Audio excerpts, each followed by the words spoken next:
Daniel Carter stood frozen in the gilded ballroom, his worn work boots sinking into plush carpet worth more than his monthly rent.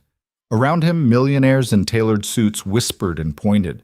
At the center of it all, Marcus Webb, the man who'd once shoved Daniel's face into cafeteria food, now stood at a microphone, publicly dissecting every failure of Daniel's life while the crowd laughed. But Marcus didn't know what was about to walk through those doors. He didn't know about the snowstorm. He didn't know about the woman Daniel had saved.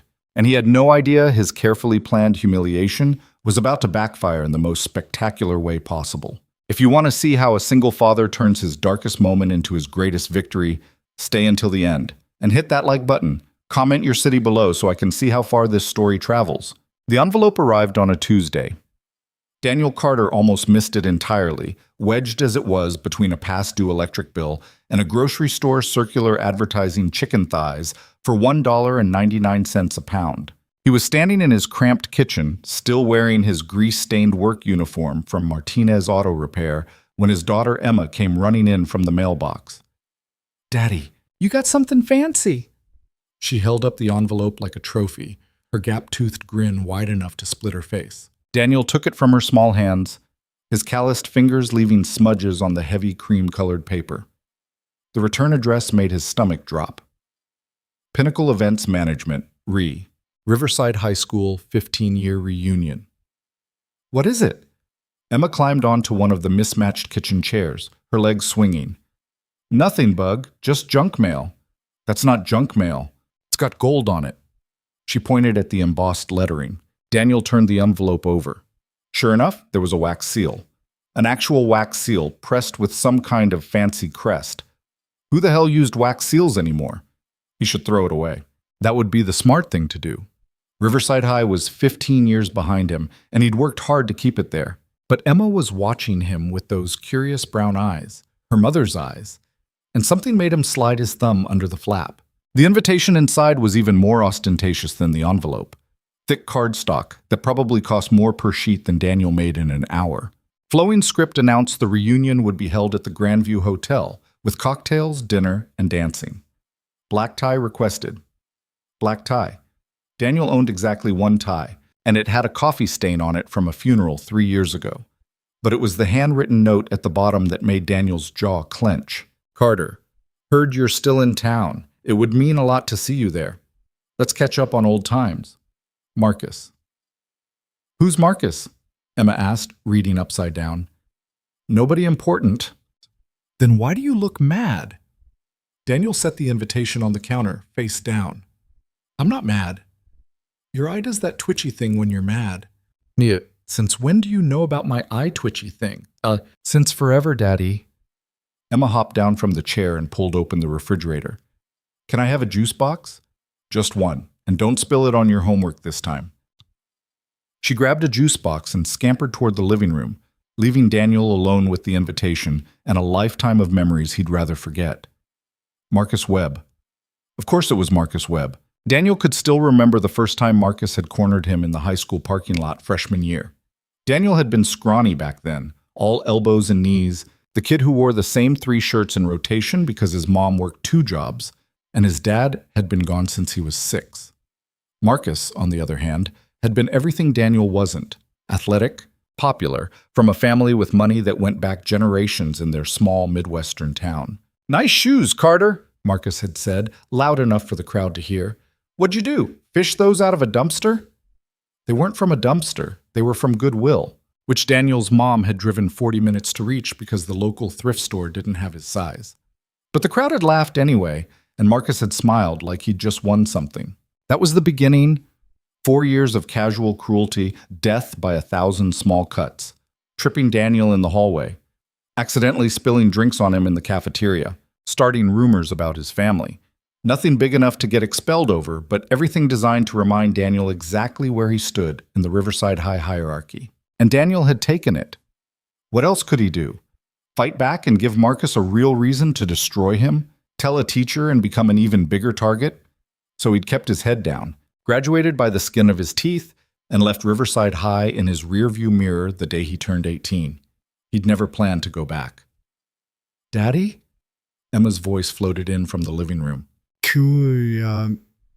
Can you help me with my math? Daniel crumpled the invitation and tossed it toward the trash can. It bounced off the rim and landed on the floor. He left it there. 3 days later, Daniel was elbow deep in a transmission rebuild when Carlos Martinez stuck his head into the garage bay. "Carter, got a minute?" Daniel straightened up, wincing as his lower back protested. 32 wasn't supposed to feel this old, but 12 years of crawling under cars had a way of aging a person. "What's up, boss?" Carlos jerked his thumb toward the office. "Need to talk to you about hours." "Okay." That was never a good sign. Daniel followed Carlos into the cramped office that smelled like motor oil and the cheap air freshener Carlos's wife bought in bulk. Carlos sat down behind his desk, which was buried under invoices and parts catalogs, and gestured for Daniel to take the folding chair across from him. "We're slow," Carlos said without preamble. "Slower than usual for this time of year." Daniel's stomach tightened. "How slow?" "Ish sate. Slow enough that I'm going to have to cut everyone back to 4 days a week. Just temporary, until things pick up." 4 days. That was 20% of Daniel's paycheck gone. That was 20,000. 20% of groceries, 20% of Emma's school supplies, 20% of the rent on their apartment that was already too small and too expensive. "When does this start?" Daniel asked. "Next week." Carlos looked genuinely apologetic. "I'm sorry, man. If I had any other choice, I know it's fine." Well, it wasn't fine, but what was Daniel supposed to say? Carlos had given him a job when nobody else would, had let him work flexible hours when Emma was sick, had advanced him pay more than once when things got tight. Carlos was doing the best he could. Daniel stood up. "I should get back to that transmission." "Hey." Carlos stopped him at the door. "You're my best mechanic, you know that? When things turn around, you'll be the first one back to full time." Daniel nodded and headed back to the garage. He believed Carlos meant it. He also knew that when you were living paycheck to paycheck, when things turn around might as well be when pigs fly. He was torquing down the last bolt on the transmission when his phone buzzed. A text from Mrs. Chen, Emma's after-school babysitter. "Emma's asking if she can stay for dinner. I'm making dumplings. No charge. She's good company for me." Daniel smiled despite the knot in his stomach. Mrs. Chen was a widow in her 70s who lived in the apartment below theirs. She'd adopted Emma as a surrogate granddaughter, and the feeling was mutual. That would be great. "Thanks, Mrs. Chen." With Emma taken care of for the evening, Daniel finished up the transmission, clocked out, and headed home. The apartment was quiet without Emma's constant chatter, and Daniel found himself standing in the kitchen, staring at the crumpled invitation still on the floor where it had landed 3 days ago. He picked it up and smoothed it out on the counter. "Let's catch up on old times." What a load of garbage. Marcus didn't want to catch up. Marcus wanted to see how far Daniel had fallen, wanted to parade him in front of all their former classmates as proof that the pecking order from high school had been the correct one all along. Daniel should throw the invitation away. Instead, he found himself Googling Marcus Webb Riverside. The results filled his screen immediately. Apparently, Marcus had done well for himself. Very well. He was the CEO of Webb Industries, a manufacturing company his grandfather had founded. The company had nearly gone bankrupt 15 years ago, but under Marcus's leadership, it had turned around and was now worth hundreds of millions. There were photos of Marcus cutting ribbons at factory openings, shaking hands with senators, accepting business awards. In every photo, Marcus was smiling that same smile from high school. The smile that said he'd won. Daniel closed his laptop harder than necessary. Bullshit. That night, after Mrs. Chen brought Emma home full of dumplings and stories, Daniel sat on the edge of Emma's bed while she showed him her latest drawing. It was supposed to be the two of them at the park, though Daniel's arms were about 3 times longer than they should be, and Emma had given herself purple hair. "That's beautiful, Bug," Daniel said. "It's for the art show at school. Mrs. Patterson says we're supposed to draw our family doing something fun." Emma tilted her head, studying her work. "Do you think Mommy would like it?" The question hit Daniel in the chest like it always did.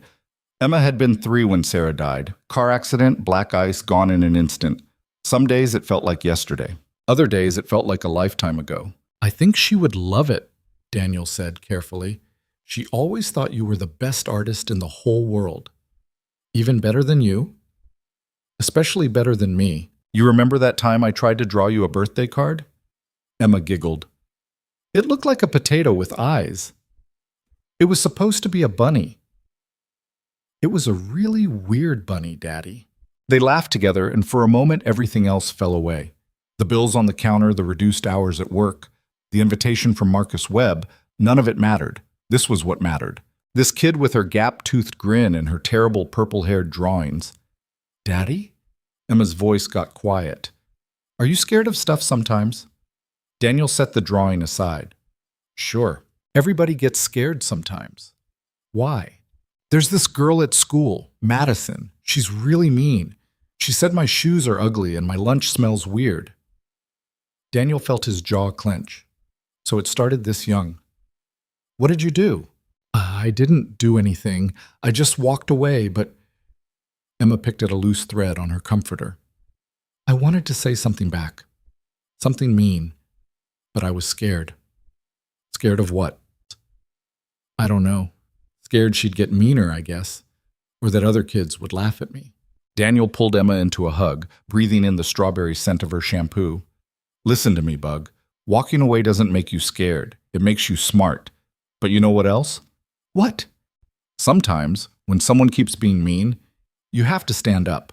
Not to be mean back, but to show them you're not going to let them make you feel small. Does that make sense? Emma nodded against his chest. I think so. But what if I stand up and nothing changes? Then at least you know you tried.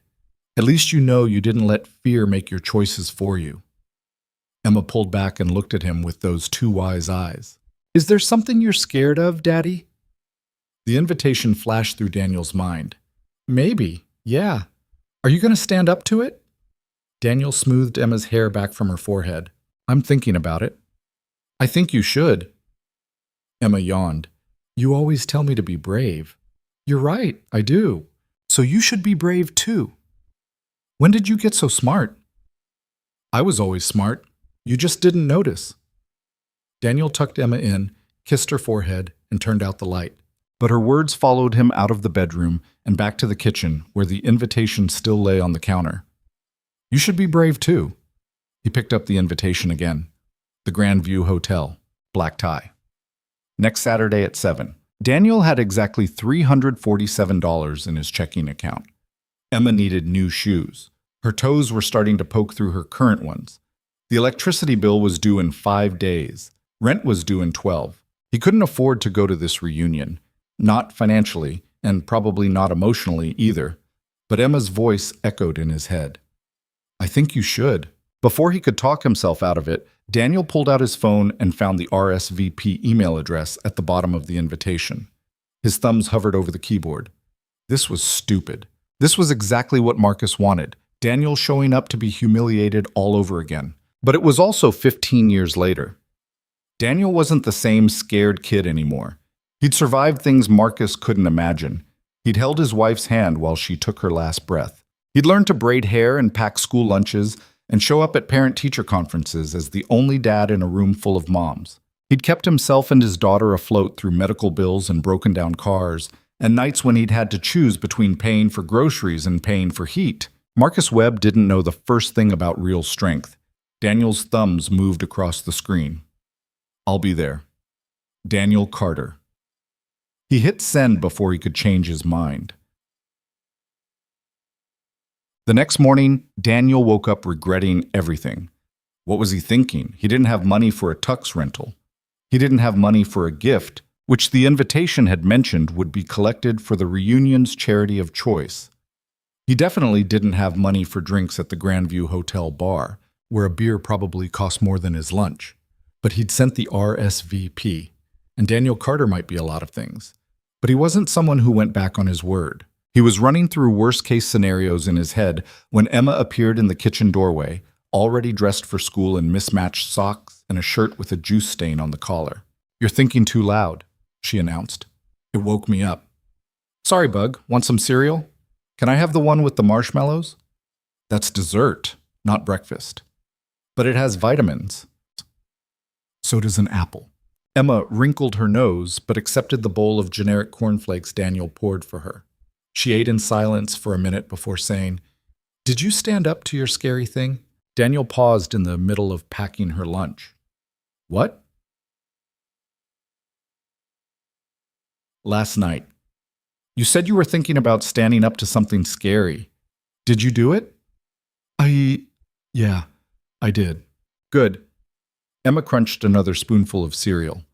"Madison said my drawing was stupid yesterday. So I told her that her opinion was stupid, and my art is awesome." "Emma, but I said it nice." "I smiled when I said it. Mrs. Patterson says you can say anything if you smile."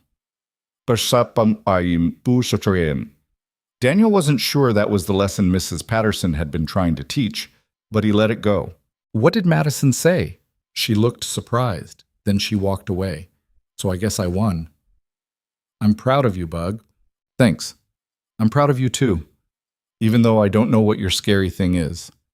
Daniel finished packing her lunch, a peanut butter sandwich, an apple, a handful of pretzels, and a juice box. "It's a party with some people I used to know." "Why is that scary?" "Because they weren't very nice to me when we were in school together." Emma considered this. "Are they still mean?" "I don't know. Maybe." "Then why are you going?" It was a good question. Daniel had asked himself the same thing about 100 times since hitting send on that email. "Because I want to show them I'm not scared anymore," he said finally. "Does that make sense?" Emma nodded seriously. "That makes sense. You should wear your nice shirt." "I'll think about it. The blue one. It makes your eyes look pretty." "Guys don't have pretty eyes." "You do, though." Daniel dropped Emma off at school, drove to work, and spent the day with his head under the hood of a Ford F-150. Around lunchtime, Carlos appeared in the bay again. "Hey, Carter, you got plans Saturday night?" Daniel straightened up. "Why?"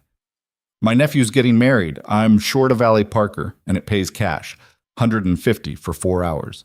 You interested?" $150 would cover the electricity bill with enough left over for Emma's shoes. But Saturday night was the reunion. "I can't," Daniel said. "I've got something." Carlos raised an eyebrow. "Must be important if you're turning down cash." Yeah, it's important." "Fair enough. Let me know if your plans fall through." Daniel went back to the truck, but his mind was elsewhere. $150. That was real money. Money he needed. What was he doing? Turning it down for some high school reunion where he'd probably just end up feeling like garbage about himself? But then he thought about Emma telling off Madison with a smile. About the question she'd asked him. "Did you stand up to your scary thing?" Daniel had told his daughter to be brave. Now he had to follow his own advice. Focus. Saturday arrived faster than Daniel wanted it to. He'd managed to track down a suit at a consignment shop downtown. Navy blue, slightly too big in the shoulders, but clean and presentable. $25. The woman at the counter had thrown in a tie for free when he'd mentioned it was for a reunion. "Good luck, honey," she'd said. "Show him what you're made of." Daniel wasn't sure what he was made of, but he was about to find out. He showered, shaved, and put on the suit while Emma sat on the closed toilet lid, critiquing his tie-tying technique. "It's crooked," she said. "It's not crooked. It's definitely crooked. Mrs. Chen's grandson knows how to tie ties. You should have asked him." "Mrs. Chen's grandson is 40 years old and works at a bank. I think I can handle my own tie." Daniel finally got the knot to sit right and turned to face Emma. "Well, how do I look?" Emma tilted her head, considering. "You look nervous." "That's not what I asked." "But you do. Your face is all tight." "My face is not tight." "Is too. But you also look handsome. Like a movie dad." "A movie dad?" "Yeah, like the dads in movies who have to go to important meetings and stuff." Daniel ruffled her hair. "Thanks, Bug." Mrs. Chen had agreed to watch Emma for the evening, and she appeared at the door right on time, carrying a container of cookies and wearing her usual knowing smile. "You look very sharp, Daniel," she said. "Thank you, Mrs. Chen." "This is the reunion?" "Yeah." "The one with the people who weren't nice to you?" Daniel shot Emma a look. How does she know about that? I tell Mrs. Chen everything, Emma said matter-of-factly. She's my best friend. Mrs. Chen patted Daniel's arm.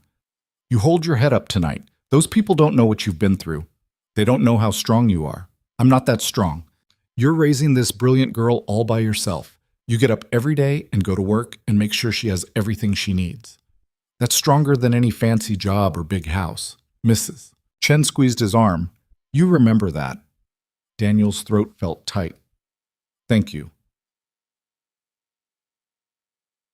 Now go, and don't worry about Emma. We're going to bake cookies and watch that movie about the talking fish.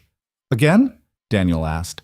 It's a good movie, Emma protested. Daniel kissed Emma's forehead, grabbed his keys, and headed for the door. His car, a 15-year-old Honda Civic with a questionable transmission and a crack in the windshield, was waiting in the parking lot. Not exactly reunion transportation, but it would have to do. The drive to the Grandview Hotel took 20 minutes. Daniel spent the entire time trying to talk himself out of turning around. What was he going to say to these people? What did they even have in common anymore? But he kept driving. The Grandview loomed ahead, all glass and steel and valet parking. Daniel bypassed the valet. No way was he handing his keys to some kid who'd judge him for his car, and found a spot in the public parking garage 2 blocks away. He sat in the car for 5 minutes, working up the nerve to get out. His phone buzzed. A text from Emma. You can do it, Daddy. Remember, you're brave. Despite everything, Daniel smiled. When had his 7-year-old become the wise one? He got out of the car, straightened his too big suit jacket, and started walking toward the Grandview. The lobby was full of people in expensive clothes, laughing and hugging and exclaiming over how long it had been. Daniel recognized a few faces, older, more polished, but fundamentally the same people they'd been in high school. A table near the entrance had name tags arranged alphabetically. Daniel found his and clipped it to his jacket. The name tag was simple white with black text. Daniel Carter, class of 2011. Daniel Carter, a woman's voice said behind him. Is that really you?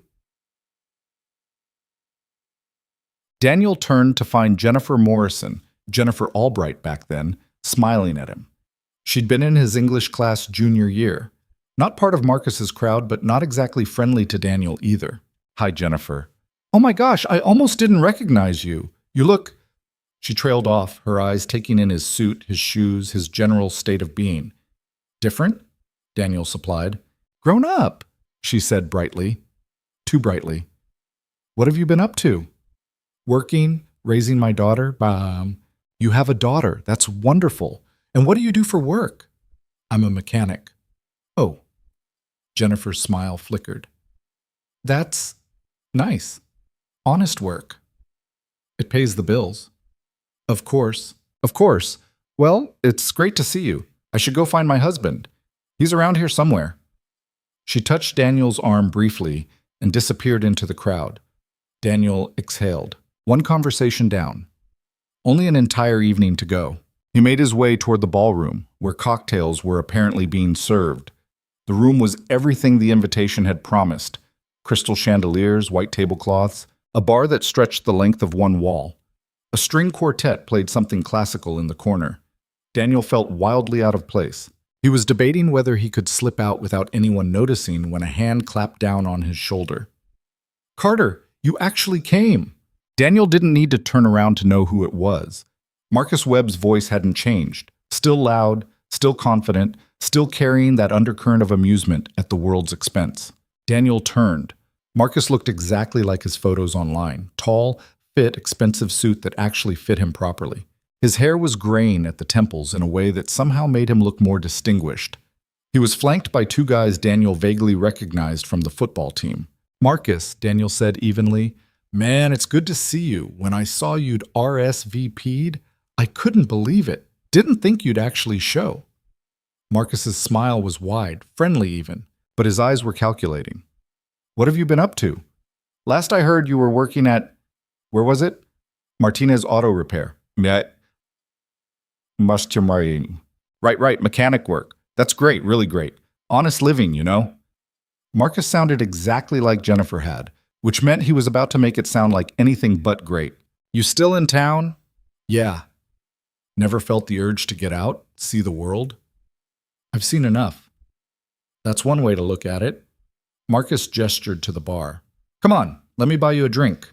We should catch up properly. Daniel knew this game. He'd played it all through high school.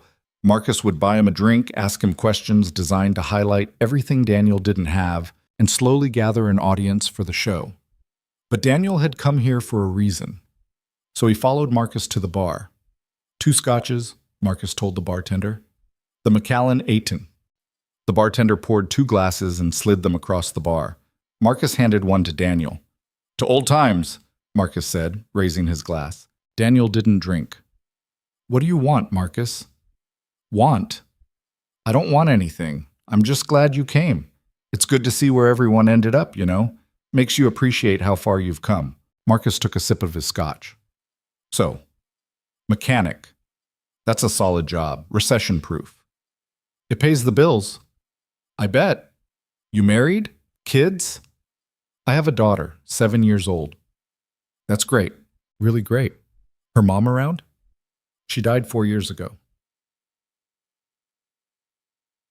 For just a second, something that might have been genuine surprise crossed Marcus's face, but it was gone as quickly as it came, replaced by practiced sympathy. Man, I'm sorry to hear that. That must be tough, raising a kid on your own. We manage. Ami se. I'm sure you do. You always were a survivor, Carter.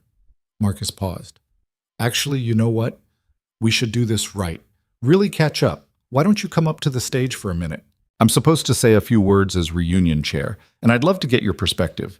You know, hear what life's been like for everyone, not just the success stories. There it was. Daniel had known it was coming, but hearing it stated so plainly still made his stomach drop. He could say no. He could walk out right now, go home to Emma, and forget this whole stupid night.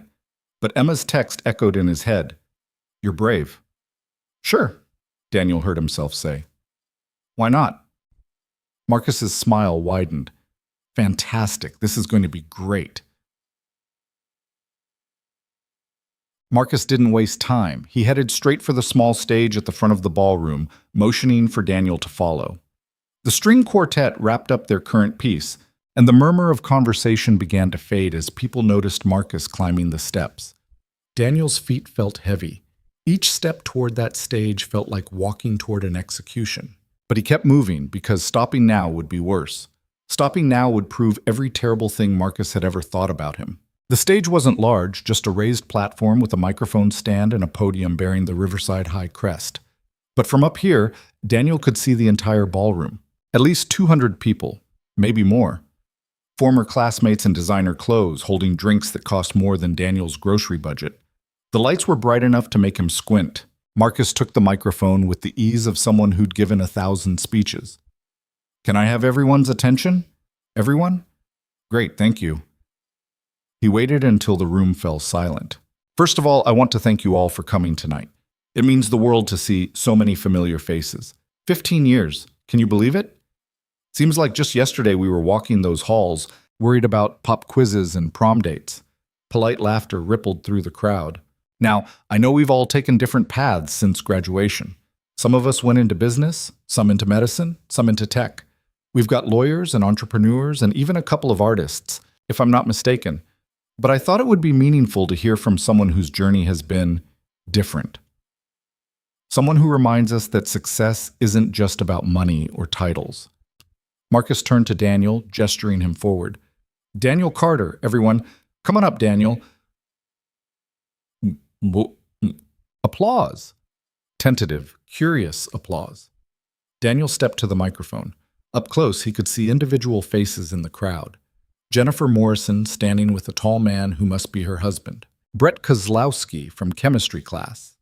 Amy Chen, who'd been valedictorian. Sarah Brennan, who'd once told Daniel his jeans looked like they came from a homeless shelter. Hi, Daniel said. His voice came out rougher than he'd intended. I'm Daniel Carter. Most of you probably don't remember me. Oh, we remember you. Marcus cut in, his tone friendly. Daniel was the quiet guy, kept to himself mostly. But I always thought you were interesting, Carter. You had this quality, you know, this resilience. Marcus turned back to the crowd. Daniel's a mechanic now, works at a local shop, and he's raising his daughter as a single dad, which I think deserves some recognition. More applause.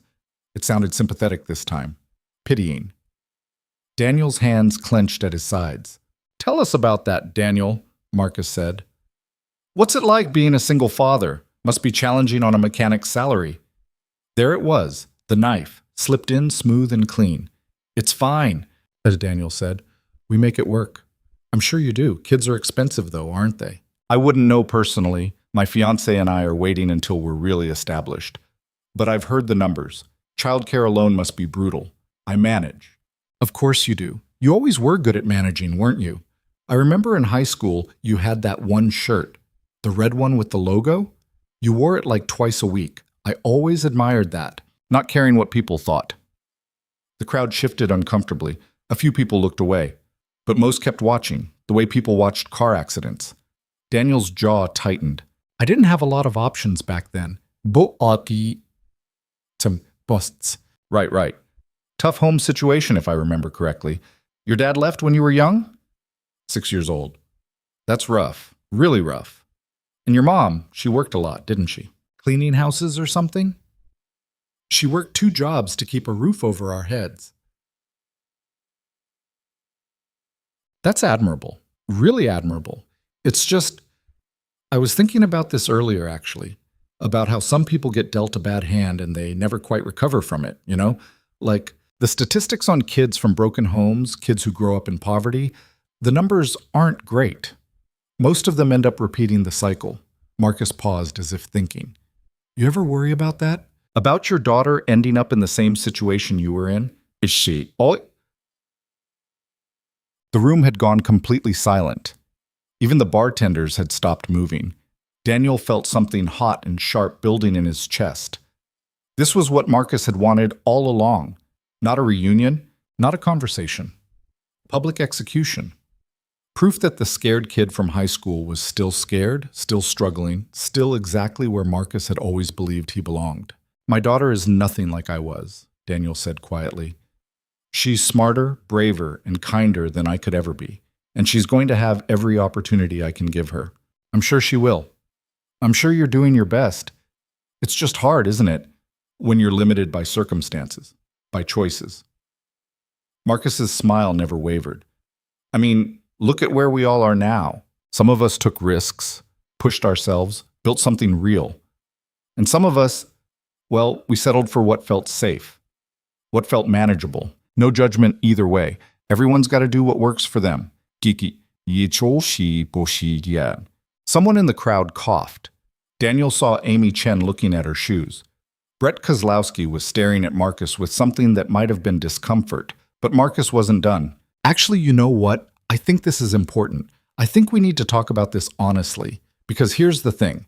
And Daniel, I say this with respect, but you're a perfect example of what happens when people don't push themselves, when they accept limitation as destiny. Marcus addressed the crowd now, using Daniel as a prop. 15 years ago, Daniel could have been anything. Could have gone to college, could have learned a trade, could have taken a risk on something. But he didn't. He stayed small. And now look, he's 32 years old, working the same kind of job he could have gotten at 18, raising a kid alone, barely scraping by. That's not a success story. That's a cautionary tale. The words landed like punches. Daniel felt each one, felt the weight of 200 pairs of eyes on him, felt the judgment and the pity and the uncomfortable relief of people grateful they weren't him.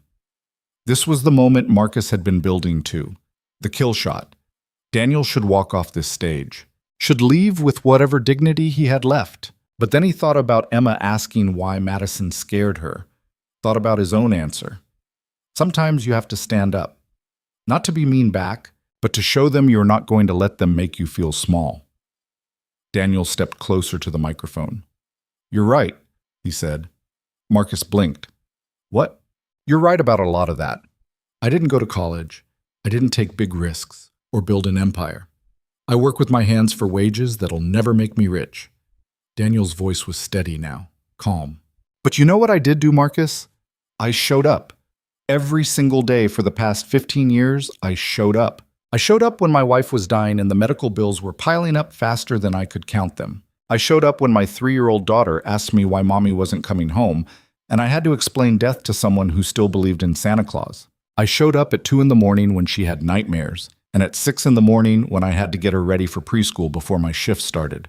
I showed up to every parent-teacher conference, every school play, every scraped knee and bad dream and hard question. The room was absolutely still.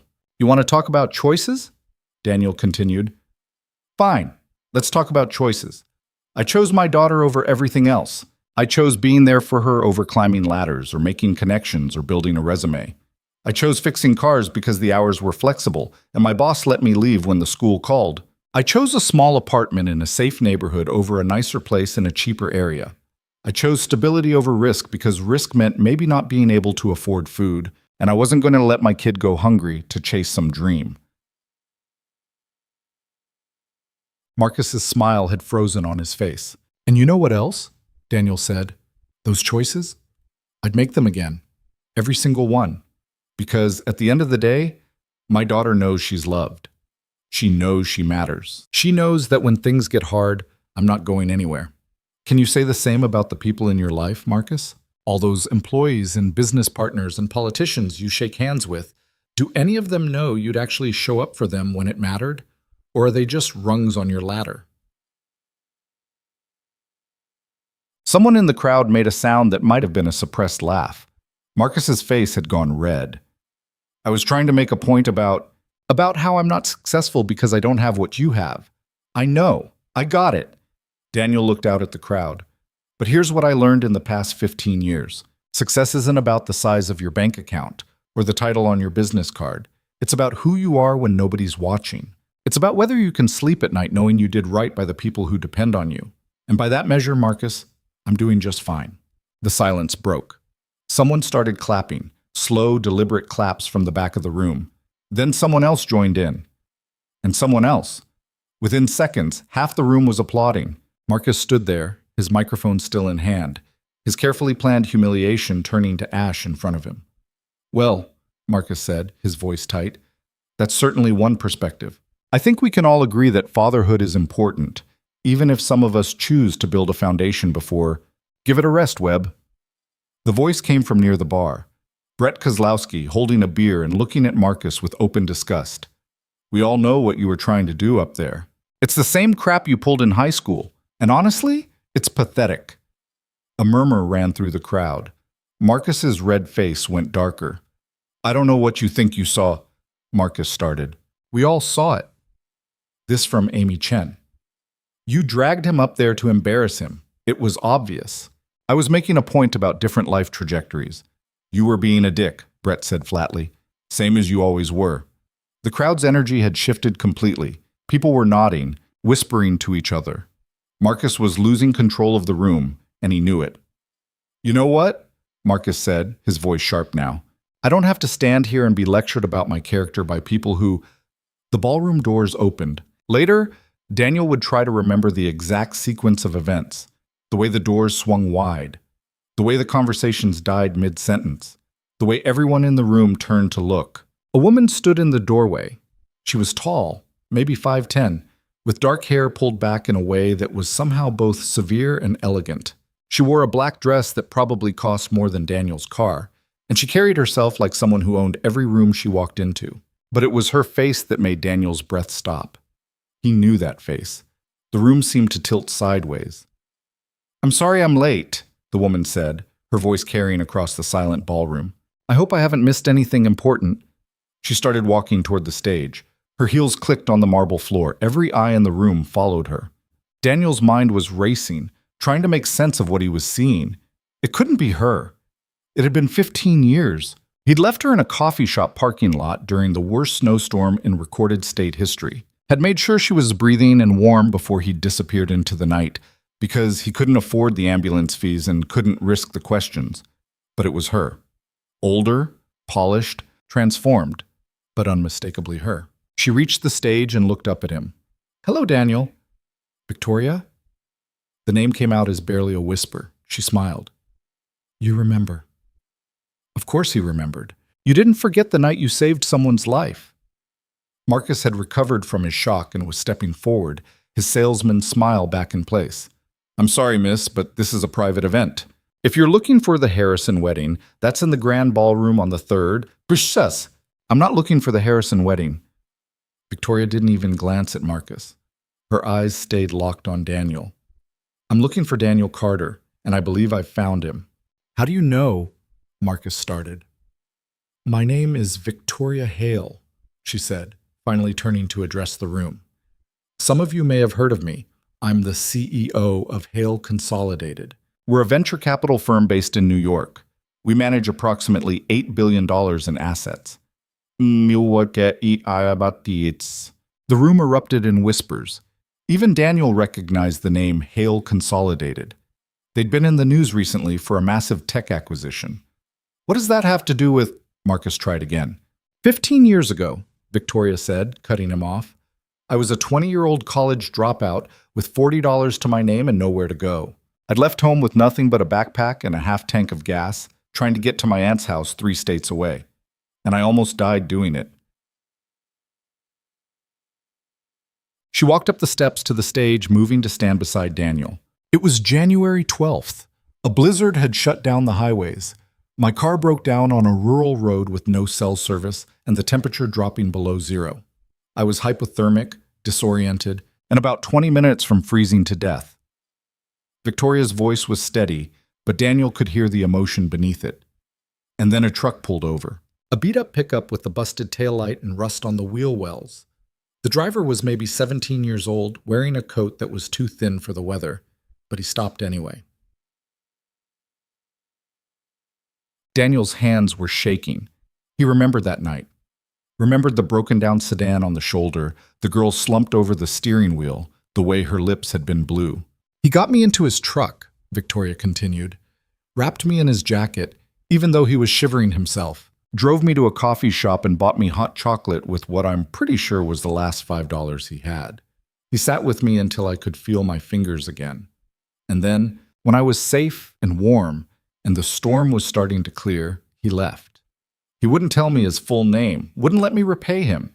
He just said he was glad I was okay, and then he was gone. Bon. The ballroom was silent except for Victoria's voice. I spent years trying to find him. Put out ads, hired investigators, followed up on every lead. Nothing. It was like he'd vanished. Victoria turned to Daniel. But I never forgot his face. And I never forgot what he taught me that night. What did he teach you? Someone in the crowd asked. Victoria smiled. That there are people in this world who help others not because they want something in return, but because it's the right thing to do. That kindness doesn't require wealth or status. That the measure of a person isn't what they have, it's what they do when no one's watching. She looked at Marcus for the first time. I built my entire company on that principle. Every investment we make, every business we back, every partnership we form. I ask myself what Daniel Carter would do. Would he see the person behind the pitch? Would he value character over credentials? Would he give someone a chance even if they didn't fit the conventional mold? Victoria's voice hardened. So when I got a notification that someone named Daniel Carter had RSVP'd to a reunion at the Grandview Hotel, the same hotel where my company is hosting a charity gala on the same night, I had to come see if it was really him. Had to know if the boy who saved my life was the same man I'd been searching for. Marcus looked like he'd been punched. I didn't know. No, you didn't. You were too busy humiliating a good man to realize what was happening right in front of you. Victoria's gaze swept across the room. I heard the last 5 minutes of your little speech, Mr. Webb, and I have to say, I've met a lot of small, petty people in my career. But you might be the smallest. Someone in the crowd laughed, a quick, startled bark of sound. Marcus's face went from red to purple. Now wait just a minute. I don't think I will. Victoria turned back to Daniel. I know this is sudden and probably overwhelming, but I came here tonight for 2 reasons. First, to say thank you. 15 years late, but thank you. You saved my life, and I never got to tell you what that meant to me. But you don't have to thank me, Daniel said quietly. Anyone would have done the same thing. No, they wouldn't have. Most people would have driven past, assumed someone else would help, protected themselves from the inconvenience or the risk. Victoria's eyes were bright. But you didn't, and that matters. You said there were 2 reasons, Daniel managed. The second reason is professional. I want to offer you a job. The room exploded. Everyone started talking at once. Daniel heard his name, heard Victoria's name, heard speculation and shock and disbelief all tangled together. A job? Daniel repeated stupidly. Director of Operations for our Midwest division. We're opening a new office here in the state, and I need someone to run it. Someone who understands what it means to work hard, to show up, to value people over profit. Someone with real-world experience, not just an MBA and a trust fund. But Victoria pulled a business card from somewhere. Daniel had no idea where she'd been keeping it in that dress, and handed it to him. The salary is $240,000 a year, plus benefits, plus equity. You'd have autonomy to build the team and set the culture. And before you ask, yes, I'm serious. I don't make offers I don't mean. Daniel stared at the card. The numbers didn't make sense. $240,000. That was more than 5 times what he made at the auto shop. That was Emma's college fund. That was never worrying about electricity bills or which bills to pay first. That was impossible. I don't have a college degree, he said. I don't care. I don't know anything about venture capital. You'll learn. I did. Victoria smiled. What you do have is something I can't teach. Integrity, judgment, the ability to see people for who they really are, not just what they can offer you. That's worth more than any degree. I have a daughter. I can't work 80-hour weeks. Then don't. Set your own hours. Bring her to the office if you need to. I'm not interested in burning you out. I'm interested in what you can build when you're given the right resources and support. But Victoria paused. I understand if you need time to think about it. This is a big decision. But Daniel, I mean this. I've been looking for you for 15 years. I'm not going to let you slip away again. Daniel looked down at the business card in his hand, looked out at the crowd. Marcus's face frozen in shock, Brett grinning like a maniac, Amy Chen wiping her eyes, Jennifer Morrison staring open-mouthed. This couldn't be real. Things like this didn't happen to people like him, but the card was solid in his hand. Victoria was standing right there, watching him with those intense eyes. And somewhere in the back of his mind, he could hear Emma's voice. You should be brave too. I don't know what to say, Daniel admitted. Say you'll think about it. That's all I ask. Victoria glanced at her watch. I need to get back to my gala. My guests are probably wondering where I disappeared to. But I want to hear from you, Daniel, soon, before the end of the week.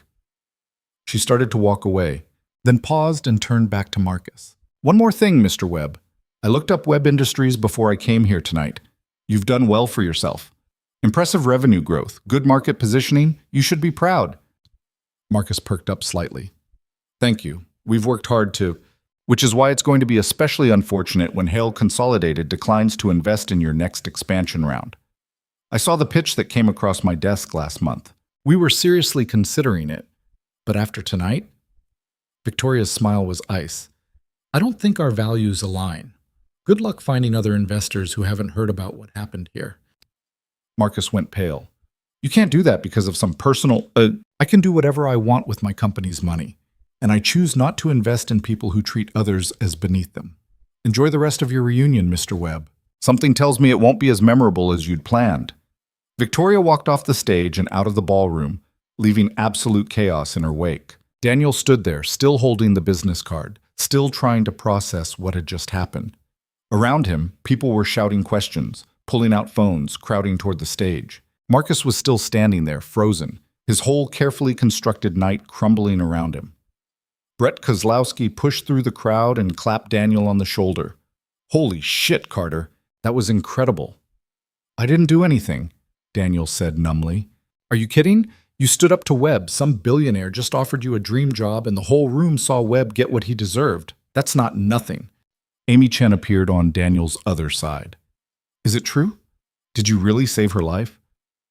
I just gave her a ride and some hot chocolate. It wasn't that big a deal. It was to her, apparently. Amy was smiling. I always knew you were a good person, Daniel. I'm sorry I never said it back then. More people were pressing forward now, wanting to shake Daniel's hand, asking about the job, apologizing for things they'd done or failed to do 15 years ago. It was overwhelming. It was surreal. It was everything Daniel had never wanted and never expected. He needed air. Daniel pushed through the crowd, mumbling excuses, and made his way to the hotel's outdoor terrace.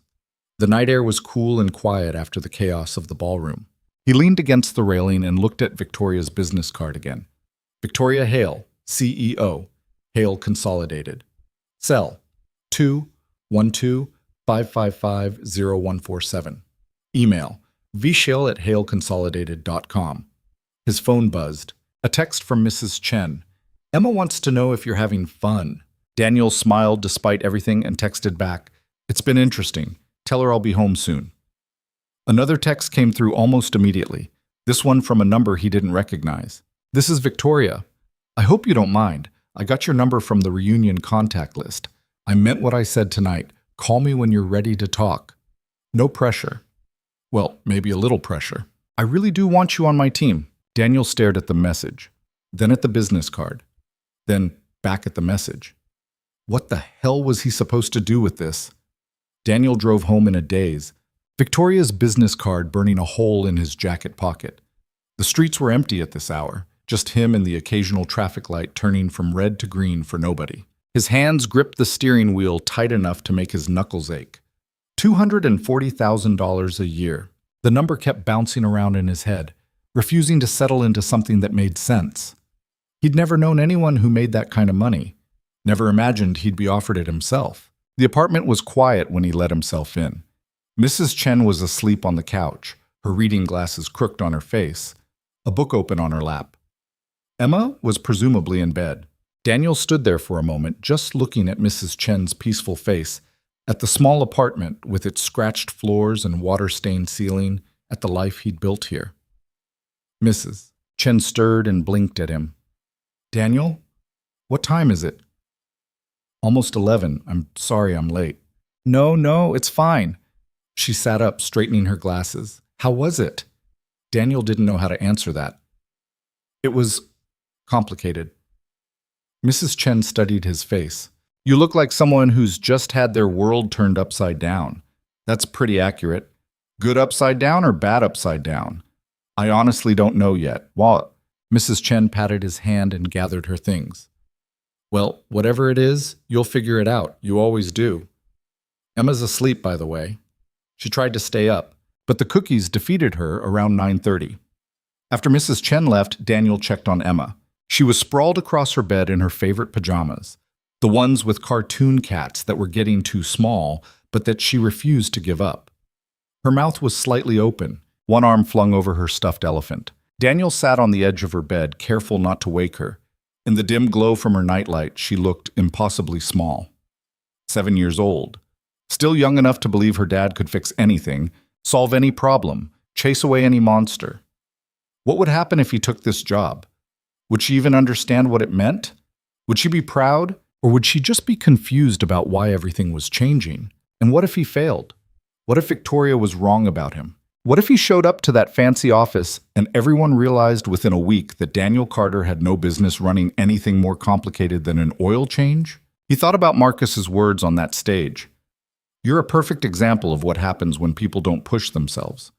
When they accept limitation as destiny. Marcus had meant it as an insult.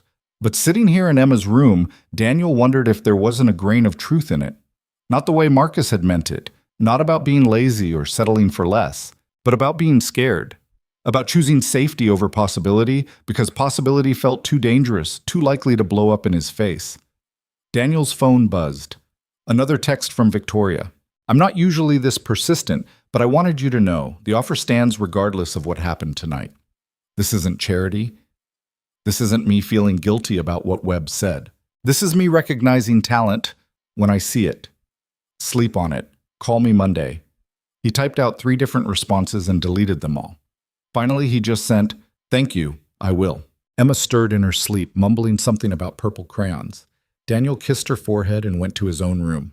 Sleep Sleep didn't come easy. Sunday morning arrived with Emma jumping on his bed at 7:30, demanding pancakes and wanting to know everything about the party. Was it fancy? She asked, bouncing with enough force to make the bed frame creak. Did you wear the tie? Did anyone say mean things? Daniel caught her mid-bounce and pulled her down beside him. Yes, yes, and yes. What kind of mean things? The kind that don't matter anymore. Emma frowned. That's not a real answer. Gee, it's the only answer you're getting before coffee. Come on, let's make those pancakes. They spent the morning doing normal Sunday things. Pancakes that Daniel burned slightly. Cartoons that Emma had seen 17 times but still laughed at. A trip to the laundromat because their apartment building's machines had been broken for 3 weeks. Normal life, the kind Daniel knew how to navigate. But the business card was still in his jacket pocket, and by Sunday afternoon, Emma had noticed something was off. You're being weird, she announced, looking up from her coloring book. I'm not being weird. You are. You keep staring at nothing and then forgetting what you were doing. Daniel set down the dish he'd been washing for the past 5 minutes. I've got something on my mind, that's all. What kind of something? He should probably wait to tell her, should figure out what he was going to do first. But Emma was looking at him with those 2 smart eyes, and Daniel had never been good at lying to her. Someone offered me a job last night, he said. Emma's face lit up. A new job? That's good, right? You're always saying how we need more money. It's, yeah, it would be more money. A lot more money. Then why do you look sad about it? I'm not sad. I'm just thinking. About what? Daniel sat down next to her at the kitchen table. About whether I'd be good at it. About whether it would change too many things. About whether it's the right choice for us. Emma considered this seriously. What kind of job is it? It's in an office. I'd be helping run part of a big company. Would you have to wear a tie every day? Probably. Would you still have time to help with my homework? Yeah, the boss said I could set my own hours. Would we have to move? Oh, no. The office is here in the state. Emma thought about it for another moment, then shrugged. Then I don't see what the problem is. If it's more money and you can still help with homework and we don't have to move, it sounds good. It's not that simple, Bug. Why not? Because... Daniel struggled to put it into words. Because I don't know if I'm the right person for it. I fix cars. I've never worked in an office. What if I mess it up? Emma put down her crayon and looked at him like he was being particularly dense. Daddy, you always say trying is better than not trying. That's different. How? Because that's about you, about school and friends and learning new things. So? It works for you too. Emma picked her crayon back up. You should call the person and say yes. Then if you mess it up, at least you tried. And if you don't mess it up, we can get the apartment with the dishwasher. Daniel couldn't help but laugh. That's your priority? A dishwasher? You're always complaining about doing dishes. So yeah. She went back to her coloring like the conversation was over, like she'd just solved all of Daniel's problems with 7-year-old logic. Maybe she had. Monday morning, Daniel called in sick to work. It was the first time he'd done that in 3 years, and Carlos sounded genuinely concerned. You okay, man? You sound weird. Yes, I'm fine. I just need to handle something. Take your time. We're still slow anyway. Daniel hung up and stared at his phone for another 10 minutes before pulling up Victoria's number. His thumb hovered over the call button. This was insane. He should just delete the number, forget the whole thing ever happened, go back to his normal life. But Emma's voice echoed in his head. At least you tried. He pressed call before he could change his mind. Victoria answered on the second ring. Daniel, I was hoping I'd hear from you. Hi. Yeah, I wanted to talk about the offer. Of course. What questions do you have? All of them. Daniel laughed nervously. I don't even know where to start. Start anywhere. I've got time. Sit. So Daniel started asking questions. What would his responsibilities actually be? What kind of team would he be managing? What did a director of operations even do? And the big one, the one that had been keeping him up at night, why him? Victoria answered each question patiently, never making him feel stupid for asking. The director role would involve overseeing the Midwest office's daily operations, building relationships with local businesses, managing a team of about 15 people, and identifying investment opportunities in the region. As for why him, because I've interviewed hundreds of people for positions like this, Victoria said. And you know what they all have in common? They know how to talk the talk. They've got the degrees and the buzzwords and the 5-year plans. But when you ask them about actual hard choices, about times they've had to sacrifice or struggle or show up when it was difficult, they fall apart. Their hardest day was getting a B on a midterm. Their biggest sacrifice was turning down a better offer to work for a more prestigious company. And you think my experience is better? I think your experience is real. You've made impossible choices. You've managed resources when you had nothing to work with. You've led a team of one, your daughter, through circumstances that would have broken most people. That's the kind of judgment I need. That's the kind of character I want building my company's culture. Daniel was quiet for a moment. What if I fail? Then you fail. I've failed plenty of times. It's part of learning. But Daniel, I don't think you will. And more importantly, I'm willing to bet $8 billion of investor money that you won't. That's not reassuring. That's terrifying. Victoria laughed. Good. If you weren't scared, I'd be worried. Fear means you understand what's at stake.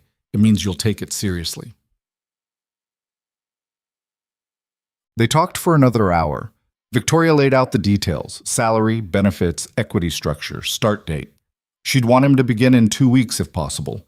There would be training, mentorship, support. She wasn't throwing him into the deep end and walking away. By the time they hung up, Daniel's head was spinning. But somewhere in the middle of all that information, a decision had formed. He called Carlos next. Hey, boss, I need to talk to you about something. Sure, what's up? I'm giving my 2 weeks' notice. There was a long pause. You're quitting? Yeah, I got offered another job. A really good one. Damn. I mean, congratulations, but damn. You're my best mechanic, Carter.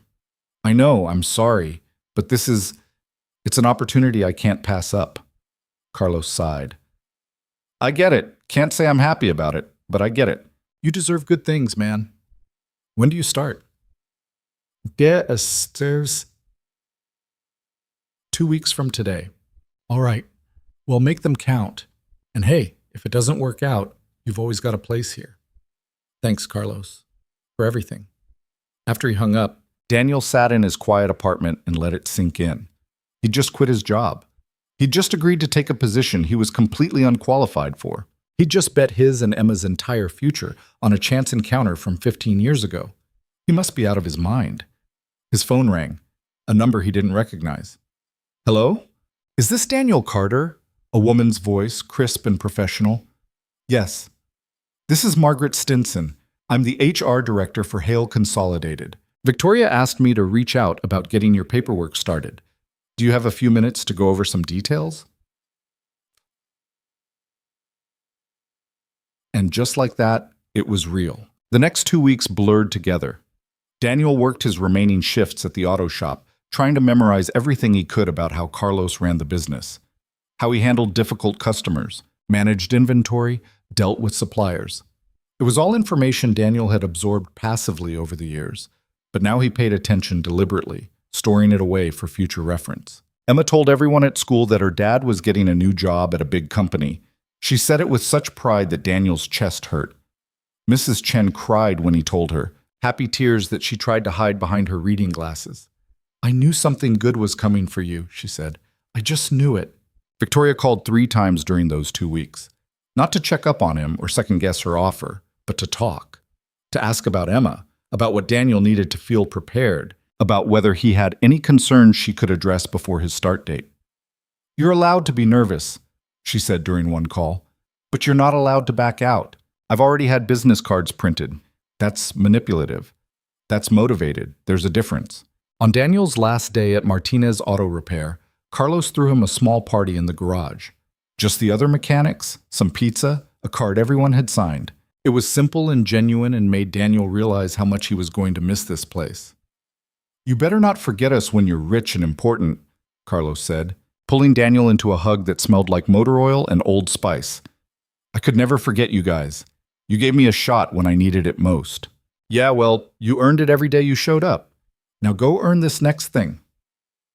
That night, Daniel took Emma out for ice cream to celebrate. They sat at a sticky table in the shop 2 blocks from their apartment, Emma with chocolate chip, Daniel with vanilla. Are you excited? Emma asked, swinging her legs. Excited and terrified. That's good. Mrs. Chen says that means you're doing something important. When did Mrs. Chen say that? When I told her I was scared about the art show. She said being scared and excited at the same time means it matters to you. Daniel smiled. Mrs. Chen's pretty smart. I know. That's why she's my best friend. Emma took a huge bite of ice cream, getting it all over her nose. Daddy? Yeah, Bug. Are you going to be different now? Like in the movies when people get fancy jobs and forget about their families? The question hit Daniel harder than he expected. He set down his ice cream and looked at his daughter. Really looked at her. At the chocolate on her nose, the gap in her teeth, the worry in her eyes that she was trying to hide. No, he said firmly. I'm not going to be different.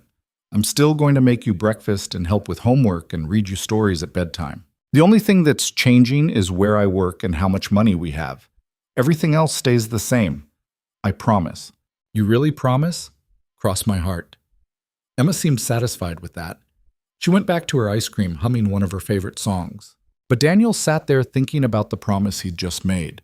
Could he keep it? Could he really take this new job with all its demands and expectations and unknowns and still be the same dad Emma needed him to be?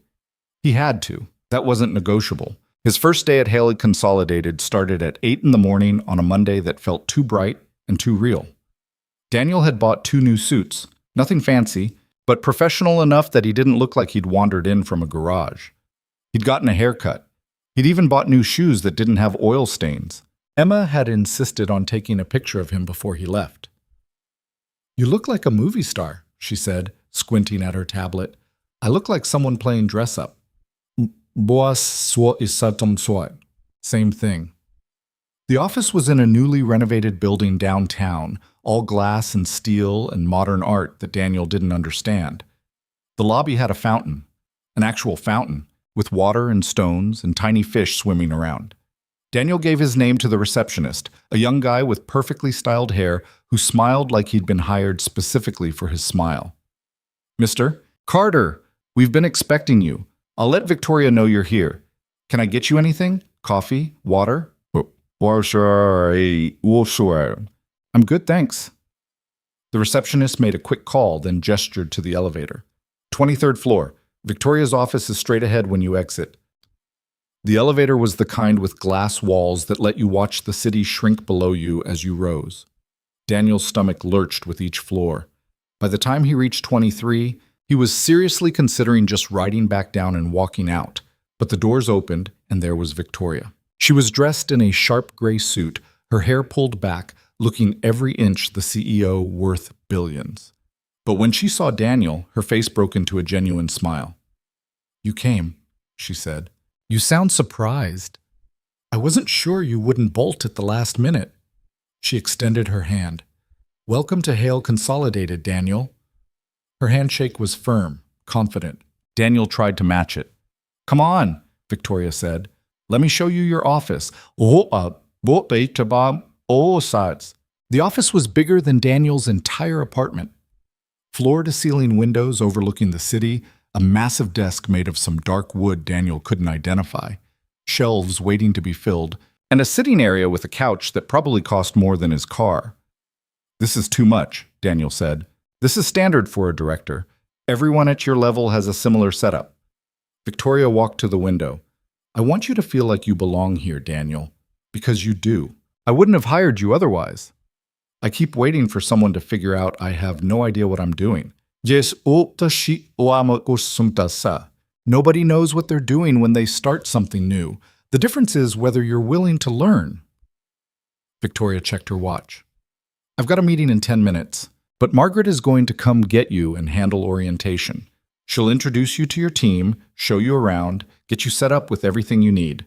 This afternoon, you and I will sit down and go over your first projects. Projects. Right. Yeah. Daniel felt like he might throw up.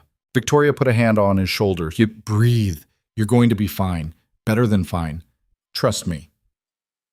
She left, and Daniel stood alone in his enormous office, looking out at a city that suddenly felt like it belonged to someone else entirely. Margaret appeared 15 minutes later with a tablet, a smile, and enough energy to power a small city. She was maybe 50, with short gray hair and glasses on a chain around her neck. Daniel Carter, she said, like his name was something delightful. It's wonderful to meet you. Victoria has told me so much about you. Are you ready for the grand tour? As ready as I'll ever be. The office tour was overwhelming.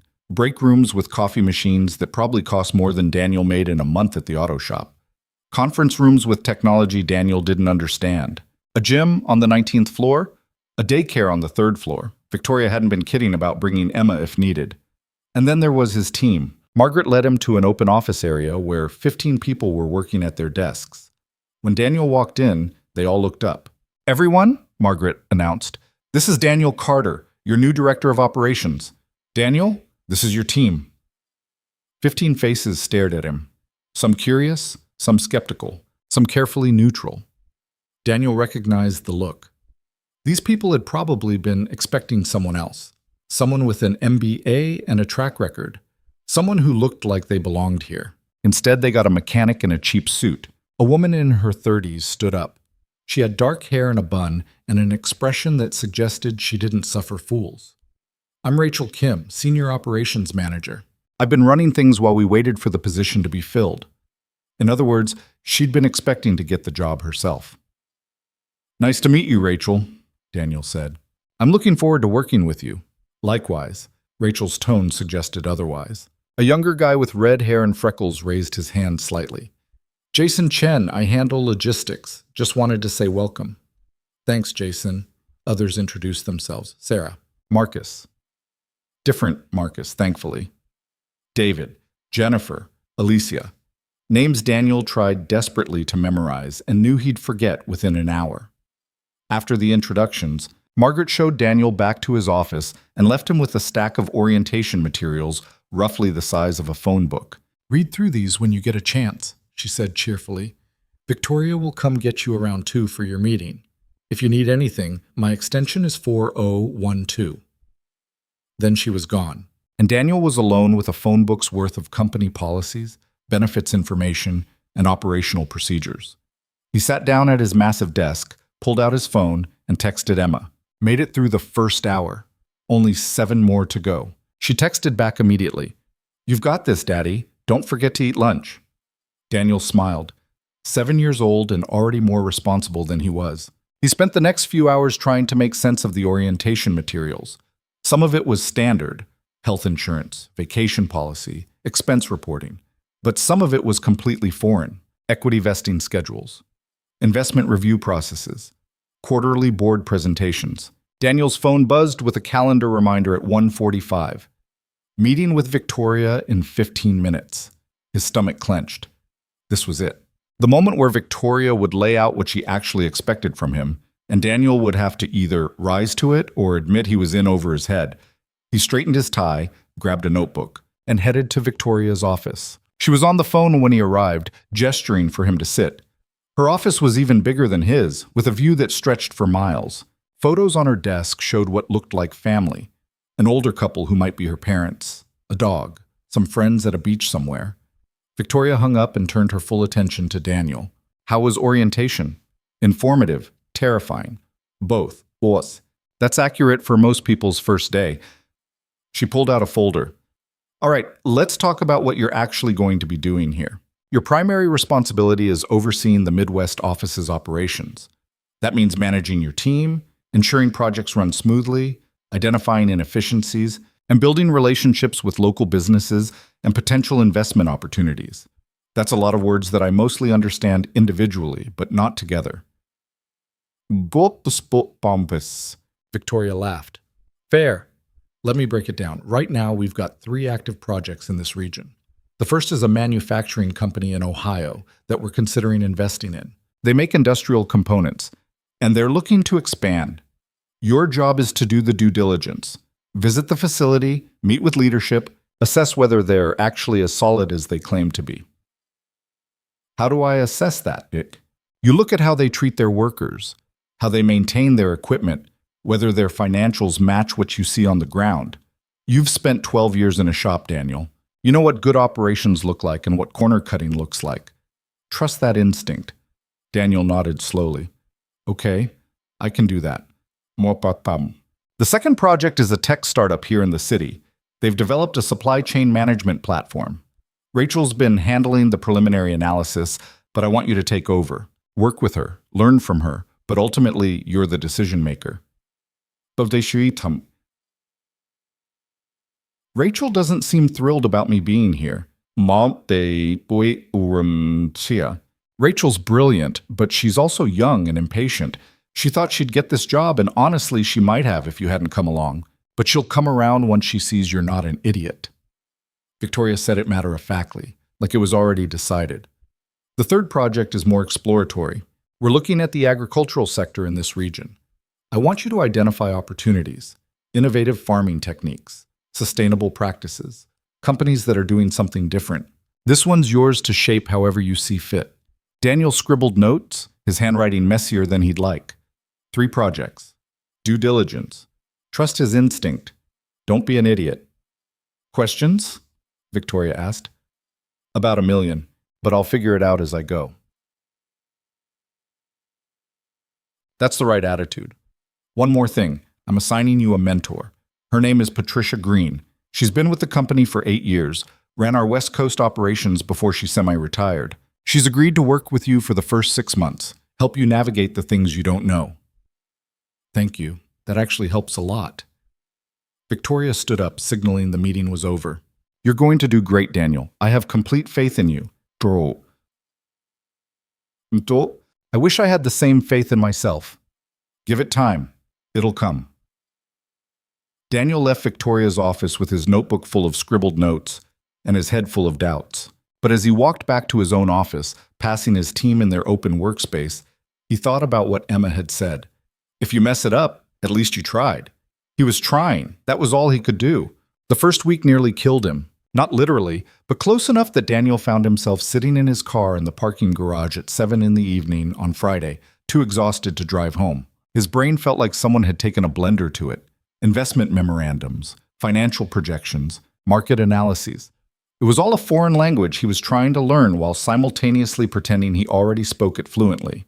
Rachel hadn't made it any easier. On Tuesday, she'd walked into his office with a stack of reports about the tech startup and dropped them on his desk with barely concealed irritation. These are the preliminary assessments, she'd said. I've highlighted the key concerns in yellow, the opportunities in green, and the red flags in red. Pretty self-explanatory. Daniel had looked at the stack, easily 3 inches thick. You read all of this? It's my job. Well, it was. Rachel's tone could have cut glass. The executive summary is on top if you just want the highlights. I'll read all of it. Rachel had raised an eyebrow. Really? Really? If I'm making decisions, I need to understand what I'm deciding. Something had shifted in Rachel's expression, not warmth exactly, but maybe a degree less hostility.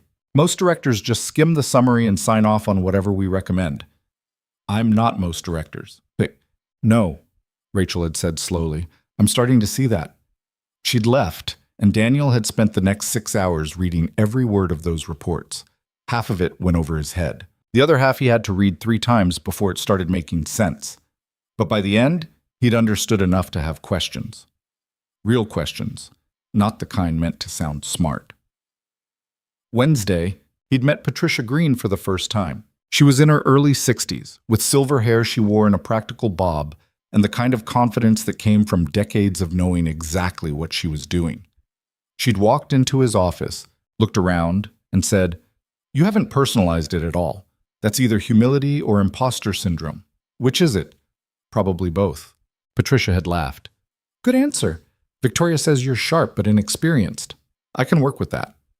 What I can't work with is arrogance or laziness. You strike me as neither, so we should get along fine." They'd spent 3 hours going over the basics of due diligence. Patricia didn't talk down to him, but she didn't pretend things were simpler than they were either. She laid it out straight, what to look for, what questions to ask, what red flags meant walk away and what yellow flags meant dig deeper. The thing most people get wrong, Patricia had said, is they look at the numbers and ignore the people. But the numbers are just symptoms. The people are the disease or the cure, depending. You understand people, Daniel. Victoria told me about your background. Use that. I understand cars and mechanics. I'm not sure that translates. It translates better than you think. A shop runs on trust and routine and people knowing their roles.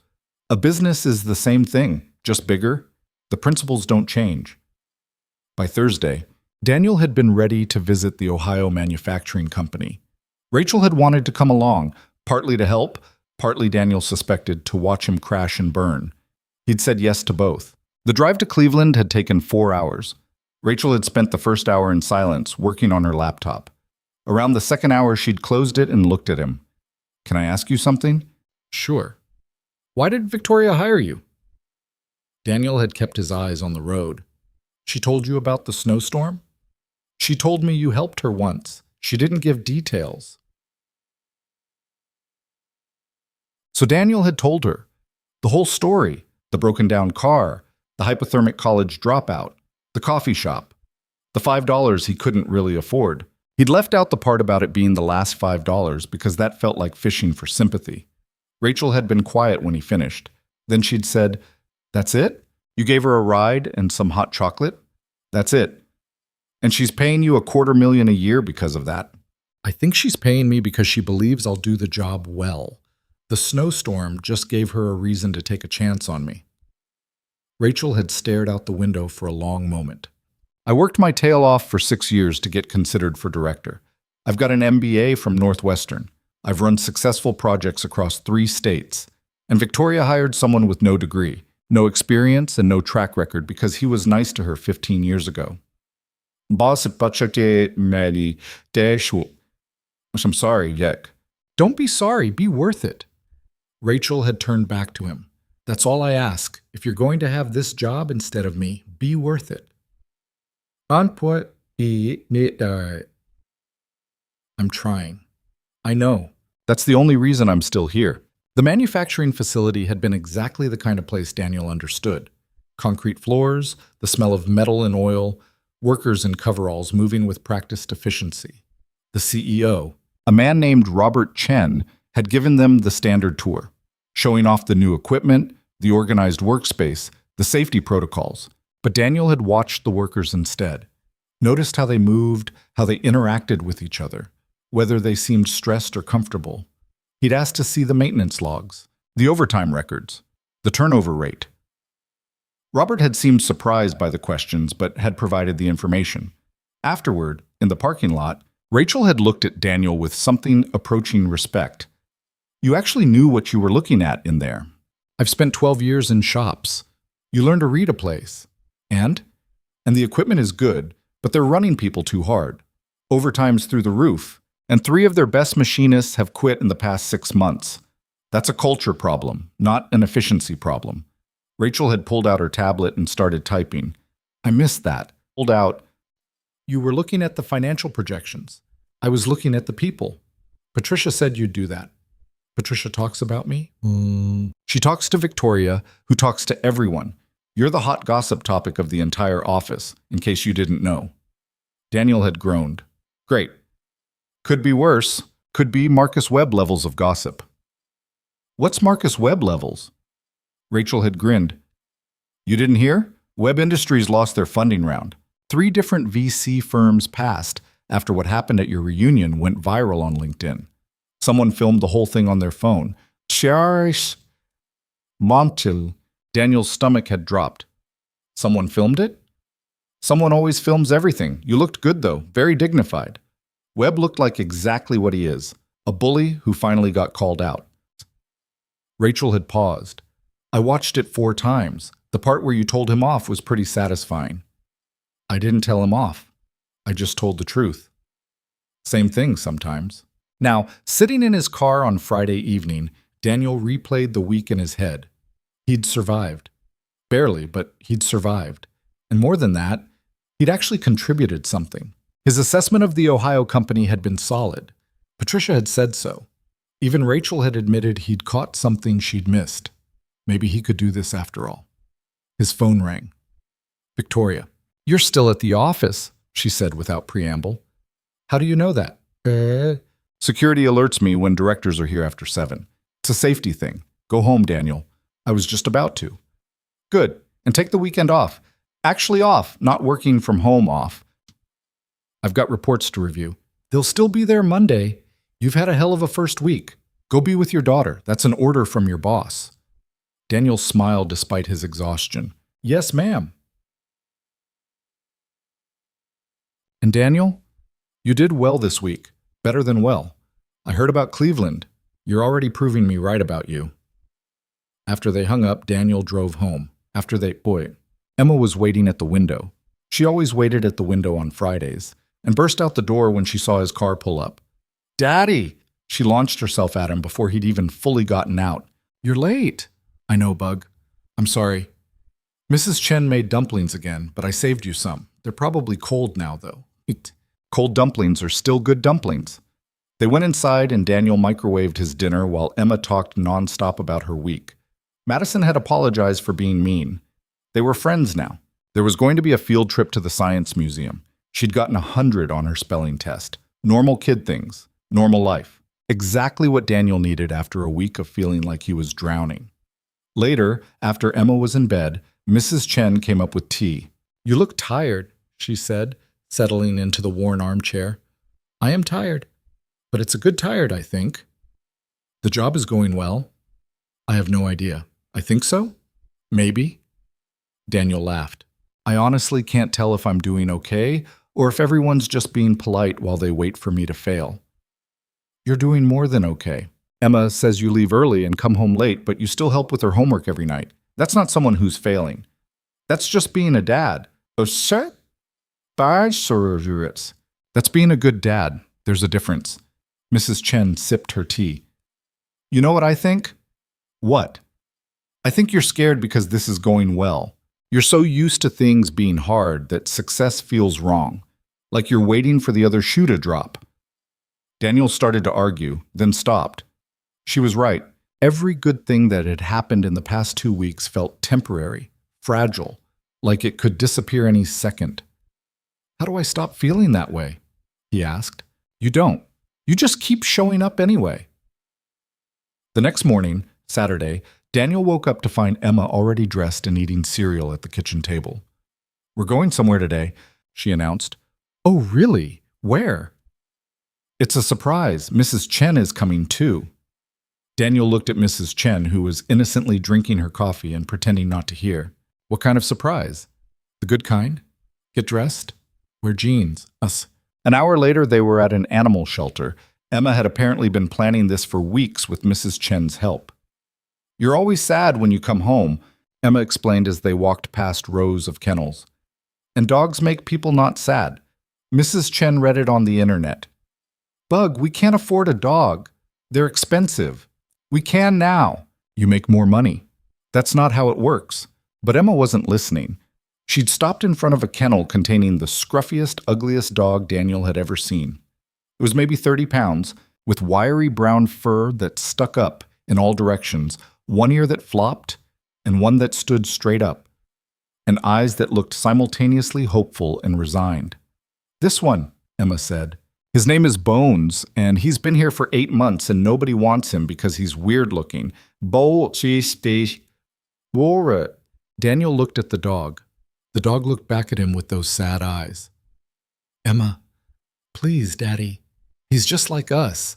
Nobody wanted us either, but we're good. He's probably good too." That hit Daniel right in the chest. "People wanted us." "Not really. You said the reunion people thought you were a loser. And Mommy's family stopped calling after she died, so it was just us. And now it's time for us to want somebody else." Daniel knelt down next to Emma. The dog, Bones, came to the front of the kennel and pressed his nose against the chain link.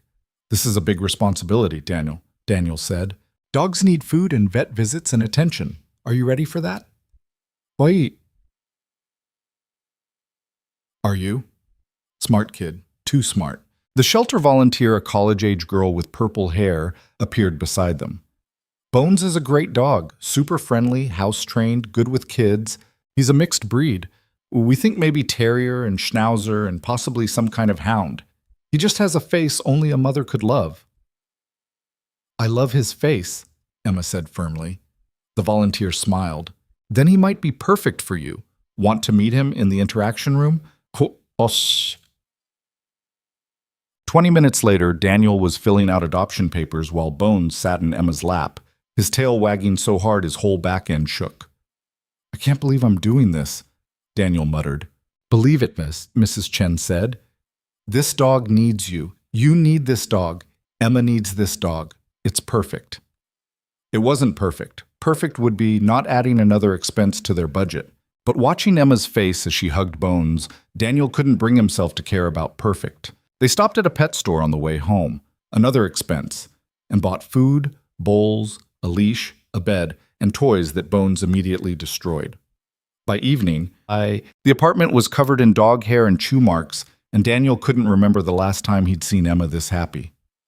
"Thank you, Daddy," she said at bedtime. Bones curled up at the foot of her bed despite Daniel's protests.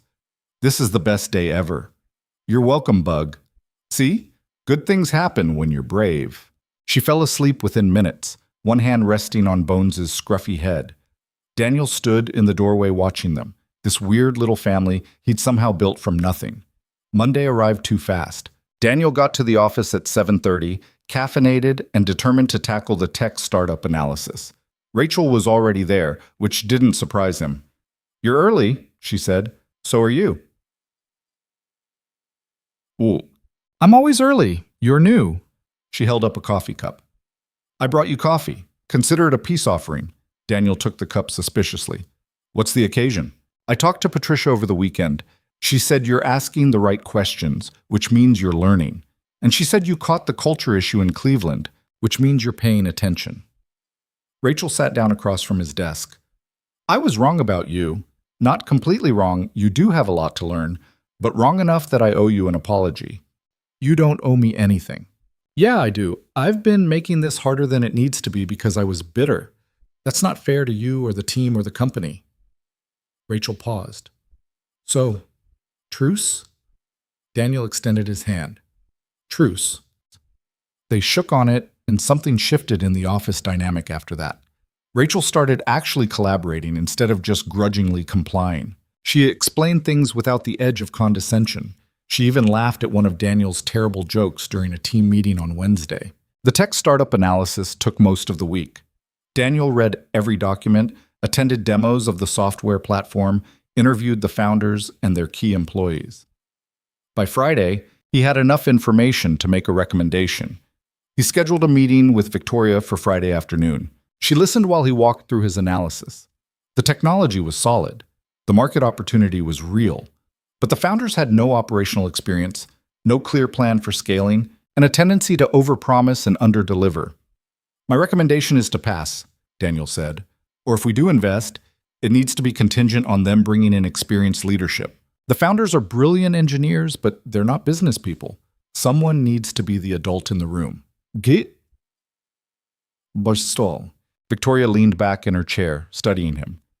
"You know what Rachel's recommendation was?" "I'm guessing she said invest." "She said invest with conditions similar to what you just outlined. You two came to the same conclusion independently." "That's good. That means the analysis is sound. So we're passing?"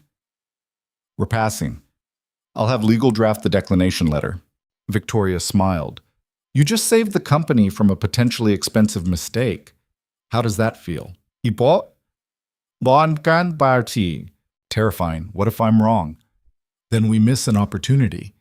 But I don't think you're wrong. Your instincts are good, Daniel. You just need to trust them more." That weekend, Emma's school held its annual art show. Daniel had completely forgotten about it until Emma reminded him Thursday night, sending him into a mild panic about whether he could leave work early on Friday. But Victoria had seen it on his calendar. He'd started putting Emma's school events in his work calendar as a reminder, and had told him to take the afternoon off. "Family comes first," she'd said. "Always. That's non-negotiable." So Friday afternoon found Daniel standing in the elementary school gymnasium, surrounded by finger paintings and clay sculptures and the chaotic energy of 100 proud parents. Emma's drawing of the two of them at the park, the one with Daniel's impossibly long arms, was displayed prominently on the second grade wall. "That's us," Emma said, pointing unnecessarily. "See? You're really tall in the picture because you're tall in real life. I'm not that tall, Bug. You are to me." Daniel's throat felt tight. He put his arm around Emma's shoulders and pulled her close. "It's perfect," he said. "You're incredibly talented." "I know.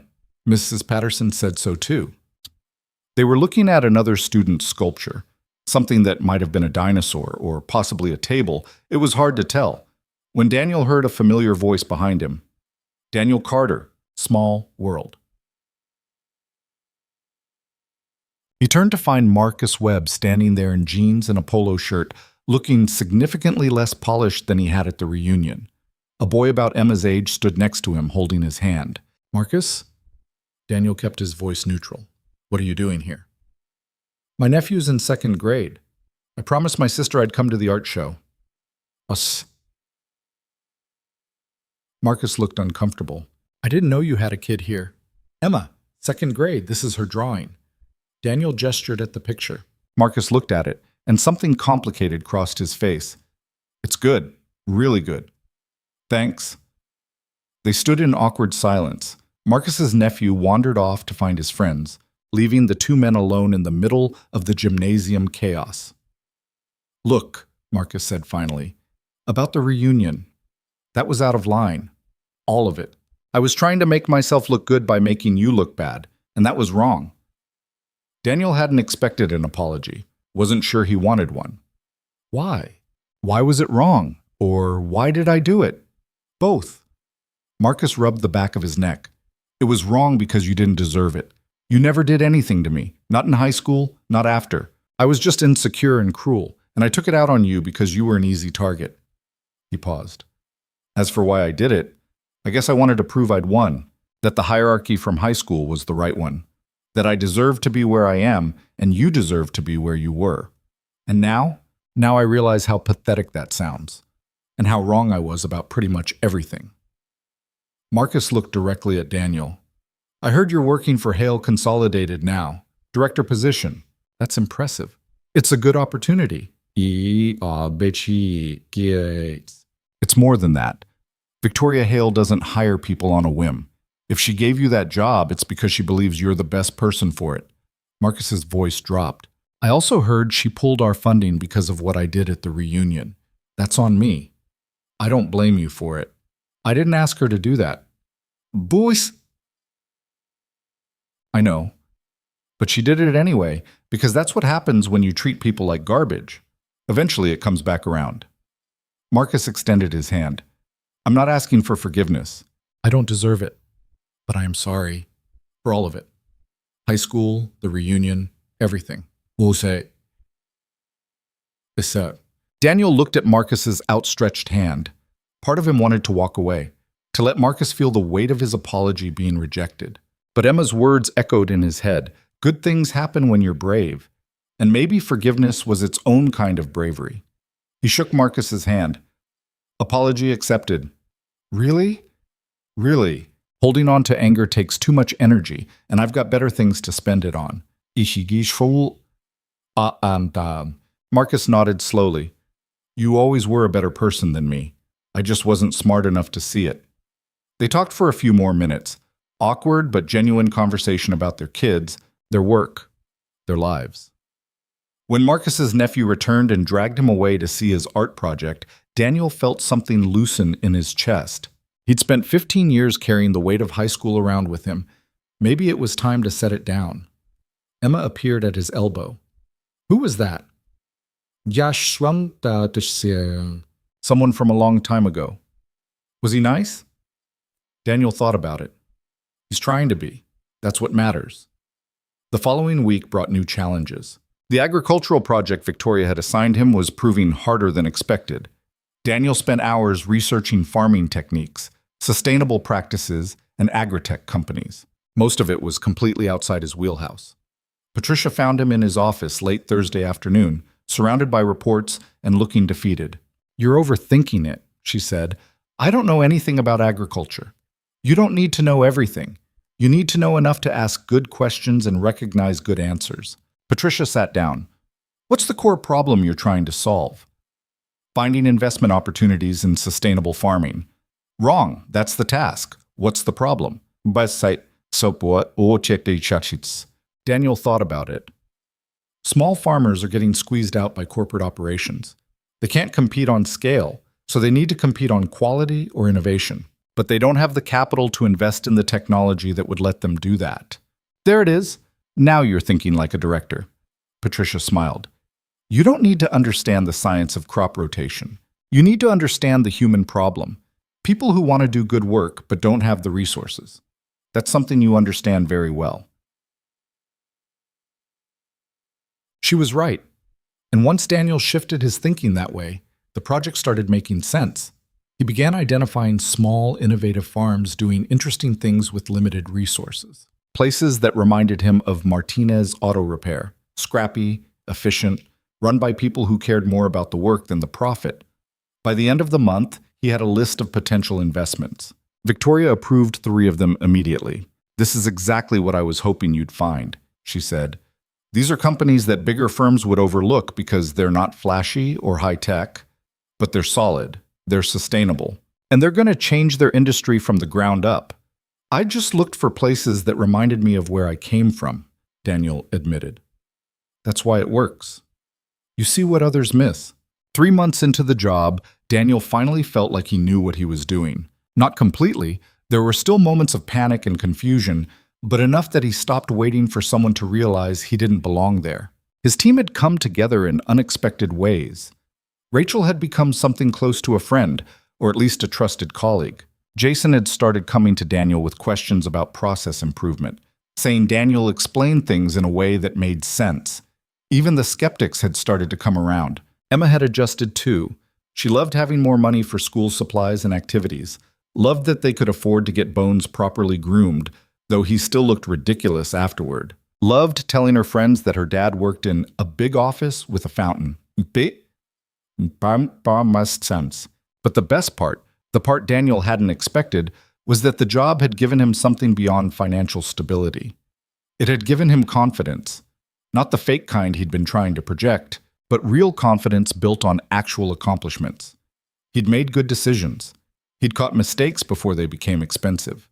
He'd built relationships with business owners who trusted him. He'd proven Victoria right about him, and more importantly, he'd proven himself right about himself. One evening in late November, Daniel was working late when Victoria knocked on his door. "Got a minute?" she asked. "Of course." She came in and sat down, which was unusual. Victoria rarely sat down for casual conversations. "I wanted to talk to you about something. We're expanding faster than anticipated, and I need someone to oversee the entire Midwest region, not just operations, but investments, partnerships, all of it." "Okay, who are you thinking?" "You." Daniel's pen stopped mid-note. "Me?" "It's a promotion, regional director, significant increase in responsibility and compensation. You'd have 4 offices under you instead of 1, a team of about 60 people total, and direct oversight of a $2 billion investment portfolio." "Victoria, I've been here 3 months. And in 3 months, you've proven you can handle complexity, build teams, and make smart decisions under pressure. That's worth more than 3 years of mediocre performance." She leaned forward. "I'm not offering this because I feel sorry for you or because I owe you something. I'm offering it because you're the best person for the job. Say yes." Daniel looked at her, at the absolute certainty in her face. She believed in him. Maybe it was time he believed in himself, too. "Yes," he said. "I'll do it." Victoria smiled. "Good. You start January 1st. That gives you a month to transition. And Daniel? Yeah? Thank you for taking a chance on me that night 15 years ago. I promise this is just the beginning of me paying it forward." After she left, Daniel sat in his office looking out at the city lights. Somewhere down there was his apartment, where Emma and Bones were probably sprawled on the couch watching TV, where Mrs. Chen was probably making tea and reading her book, where his real life was waiting for him. He'd come so far from that scared kid in high school, from the struggling single father working himself to death for minimum wage. He'd done it not by becoming someone else, but by becoming more fully himself. His phone buzzed. A text from Emma. "When are you coming home? Bones misses you. Also, I miss you." Daniel packed his bag and headed for the elevator, already thinking about tomorrow's challenges and opportunities, already planning how to be worth the faith Victoria had placed in him. But tonight, he was just going home to his daughter and their ridiculous dog. And that, he thought as he walked out into the cold November air, was exactly where he needed to be. 2 years later, Daniel stood in front of a room full of teenagers at Riverside High School and wondered how the hell he'd ended up back here. The invitation had come from Principal Morrison, no relation to Jennifer from the reunion, asking if Daniel would speak to students about career paths and overcoming obstacles. Victoria had encouraged him to say yes. Rachel had called it poetic justice. Emma had said it would be cool to see where her dad went to school, even if the building smelled weird. So here he was, wearing a suit that actually fit him now, looking at faces that reminded him of his own 15 years ago. Some confident, some lost, all of them trying to figure out who they were supposed to become. "I'm not going to lie to you," Daniel started. "When I graduated from this school, I had no idea what I was doing. No college plans, no career goals, just a beat-up truck, and a mom who worked 2 jobs to keep me fed. The guidance counselors had written me off. My classmates barely knew I existed, and honestly, I'd kind of written myself off too." A few students shifted in their seats. One kid in the back, wearing the same kind of secondhand jacket Daniel used to wear, was actually paying attention. "I spent the next 12 years working as a mechanic. It was honest work, and I was good at it, but I wasn't exactly setting the world on fire. I was just surviving, raising my daughter alone, paying bills, trying to keep my head above water." Daniel paused. And then something happened that changed everything. But it wasn't what you think. He told them about the reunion, about Marcus and the humiliation and standing on that stage feeling like the biggest failure in the room. He didn't sugarcoat it or make himself sound braver than he'd been. He told them the truth, that he'd been terrified and angry and ready to walk out. "The thing that saved me wasn't Victoria showing up, even though that's what everyone focuses on. What saved me was deciding to show up in the first place. Deciding that being scared wasn't a good enough reason to hide. Because here's what I learned.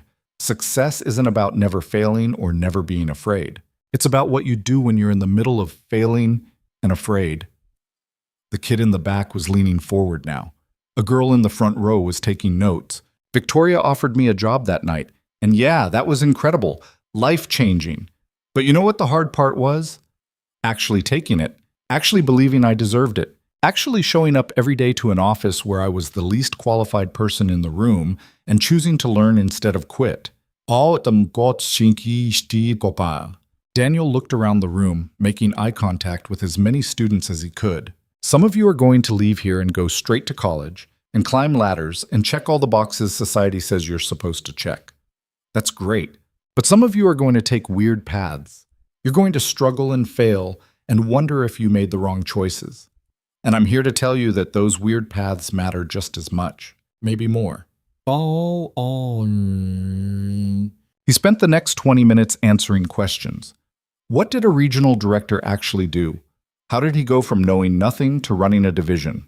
What advice would he give his high school self? That last question came from the kid in the back. Name tag said Trevor. "I'd tell myself that the people who make you feel small are usually the ones who feel smallest inside," Daniel said. "And I'd tell myself to stop waiting for permission to be good enough. You're already good enough. You just have to believe it and do the work." After the assembly, Trevor approached him in the hallway. "Mr. Carter, can I ask you something?" "Sure." The kid looked nervous. "Did you really mean that stuff about weird paths? Because I'm not going to college. Can't afford it. And my grades aren't good enough for scholarships anyway. Everyone says I'm throwing my life away." Daniel saw himself in this kid so clearly it hurt. "What do you want to do?" "I like working with my hands, building things. I've been helping my uncle with construction, and it's the only thing I'm actually good at." "Then do that. Learn everything you can. Be the best at it. And don't let anyone make you feel like manual labor is somehow less valuable than sitting in an office." Daniel pulled out his wallet and handed Trevor his business card. If you ever need a reference or advice, or just someone to tell you you're not crazy, call me. I mean it. Trevor looked at the card like it was made of gold. Thank you, Mr. Carter. Call me Daniel. And Trevor, you're going to be fine. Better than fine. It. Watching the kid walk away, Daniel felt something settle in his chest. This was why Victoria had pushed him to do this. Not for his own closure, but because his story might matter to someone else. Might give them permission to take their own weird path. Emma was waiting for him in the parking lot, sitting on the hood of his car. A new one now. Nothing fancy but reliable. Playing with bones. Who'd gotten bigger and somehow even scruffier. How'd it go? She asked. Good, I think. Weird being back here. Did you see your old locker? I tried to find it, but they renovated. Everything's different now. Emma hopped down from the car. That's probably good, though, right? Like you're different too, so it makes sense the school is different. When did you get so wise? I've always been wise. You just notice it more now. She climbed into the back seat with Bones. Can we get pizza for dinner? The kind with the stuffed crust? Chuch. Yeah, Bug, we can get pizza. Driving away from Riverside High for what he suspected was the last time, Daniel thought about all the versions of himself who'd walked through those doors. The scared freshman, the bullied sophomore, the invisible junior, the desperate to escape senior. And now this, the guy who'd come back not to prove anything, but to offer a hand to kids who might need it. He'd finally made peace with that building and everything it represented. The next few months blurred together in the best possible way. Daniel's expanded role meant more travel, but he'd structured it so he was never gone more than 2 nights in a row. Emma's schedule came first, always. He coached her soccer team, badly but enthusiastically. He helped with science projects and spelling tests, and the elaborate diorama about ecosystems that nearly destroyed their dining room table. Work was challenging but no longer terrifying. He'd built a team he trusted across 4 states. He'd closed deals worth hundreds of millions. He'd been featured in a business magazine article about unconventional paths to leadership, which had been surreal and slightly embarrassing. But the thing he was most proud of had nothing to do with work. 6 months after his speech at Riverside High, Daniel had proposed an idea to Victoria. A mentorship program connecting Hale Consolidated employees with young people from disadvantaged backgrounds. Not charity, not pity, actual mentorship. Teaching them about business, helping them build networks, giving them opportunities they wouldn't otherwise have. Victoria had loved it immediately. This is exactly the kind of thing we should be doing. Build it. You have whatever resources you need. The program launched in the fall. Daniel recruited volunteers from across the company, partnered with schools in underserved areas, and personally mentored 5 kids himself. Trevor was one of them. The kid from Riverside had taken Daniel up on the offer to stay in touch, and Daniel had helped him get into a skilled trades program. Watching these kids grow and learn and start to believe in themselves was better than any promotion or raise. This was the work that mattered. On a cold December evening, almost exactly 3 years after that reunion, Daniel sat in his office reviewing applications for the mentorship program's expansion. His phone rang. Marcus Webb. They'd stayed in loose touch since the art show. Occasional emails, a lunch meeting here and there. Marcus had rebuilt his company's reputation slowly, and he'd changed in ways that seemed genuine, less arrogant, more thoughtful. Therapy, he'd admitted once. Lots of therapy. Daniel, hey, you got a minute? Sure, what's up? I wanted to run something by you. Webb Industries is launching a scholarship fund for low-income students pursuing skilled trades. I know that's in your wheelhouse, and I was hoping you might help me structure it. Make sure we're actually helping kids and not just making ourselves look good. Daniel smiled. Yeah, I can do that. Send me what you're thinking, and we'll set up a meeting. Thanks. And Daniel, I'm trying to do better, be better. Your program with Hale gave me the idea. Figured I should stop talking about making amends and actually do something. That's good, Marcus. Really good. After they hung up, Daniel sat back in his chair. 3 years ago, the idea of working with Marcus Webb on anything would have seemed impossible. But people changed. Not always, and not easily, but sometimes they did. And when they put in the real work, it showed. Emma's 9th birthday came in January, and she wanted a party at their apartment, which was bigger now, 2 bedrooms instead of 1, in a better building with working appliances and no water stains. She invited her entire class, which turned out to be 23 children who destroyed the place in under an hour. Daniel didn't mind.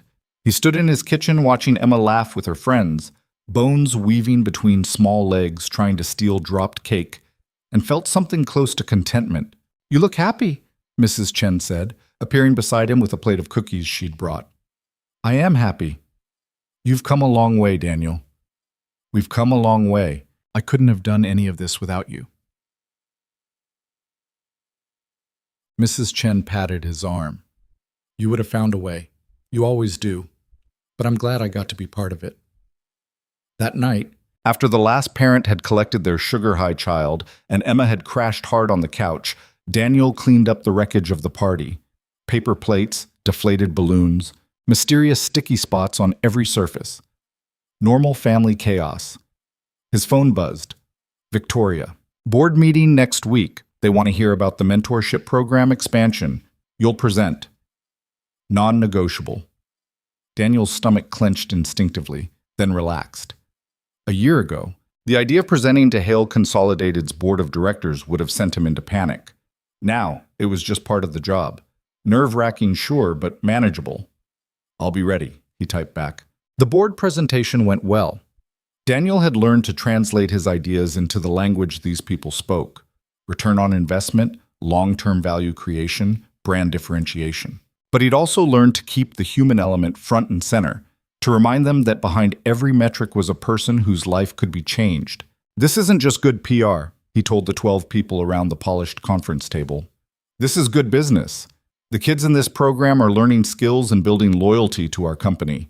5 years from now, they'll be the employees, the entrepreneurs, the community leaders we want to work with. We're not investing in charity. We're investing in our future workforce and our future partners." The CFO, a sharp woman named Linda Chen, nodded approvingly. "The numbers back that up. Employee engagement is up 15% since the program launched. Retention is up. Even our recruitment pipeline has improved. People want to work for companies that give back meaningfully." The board approved the expansion unanimously. Afterward, Victoria pulled Daniel aside. "That was masterful. You've got the board eating out of your hand. I just told them the truth. You told them a story they could understand and believe in.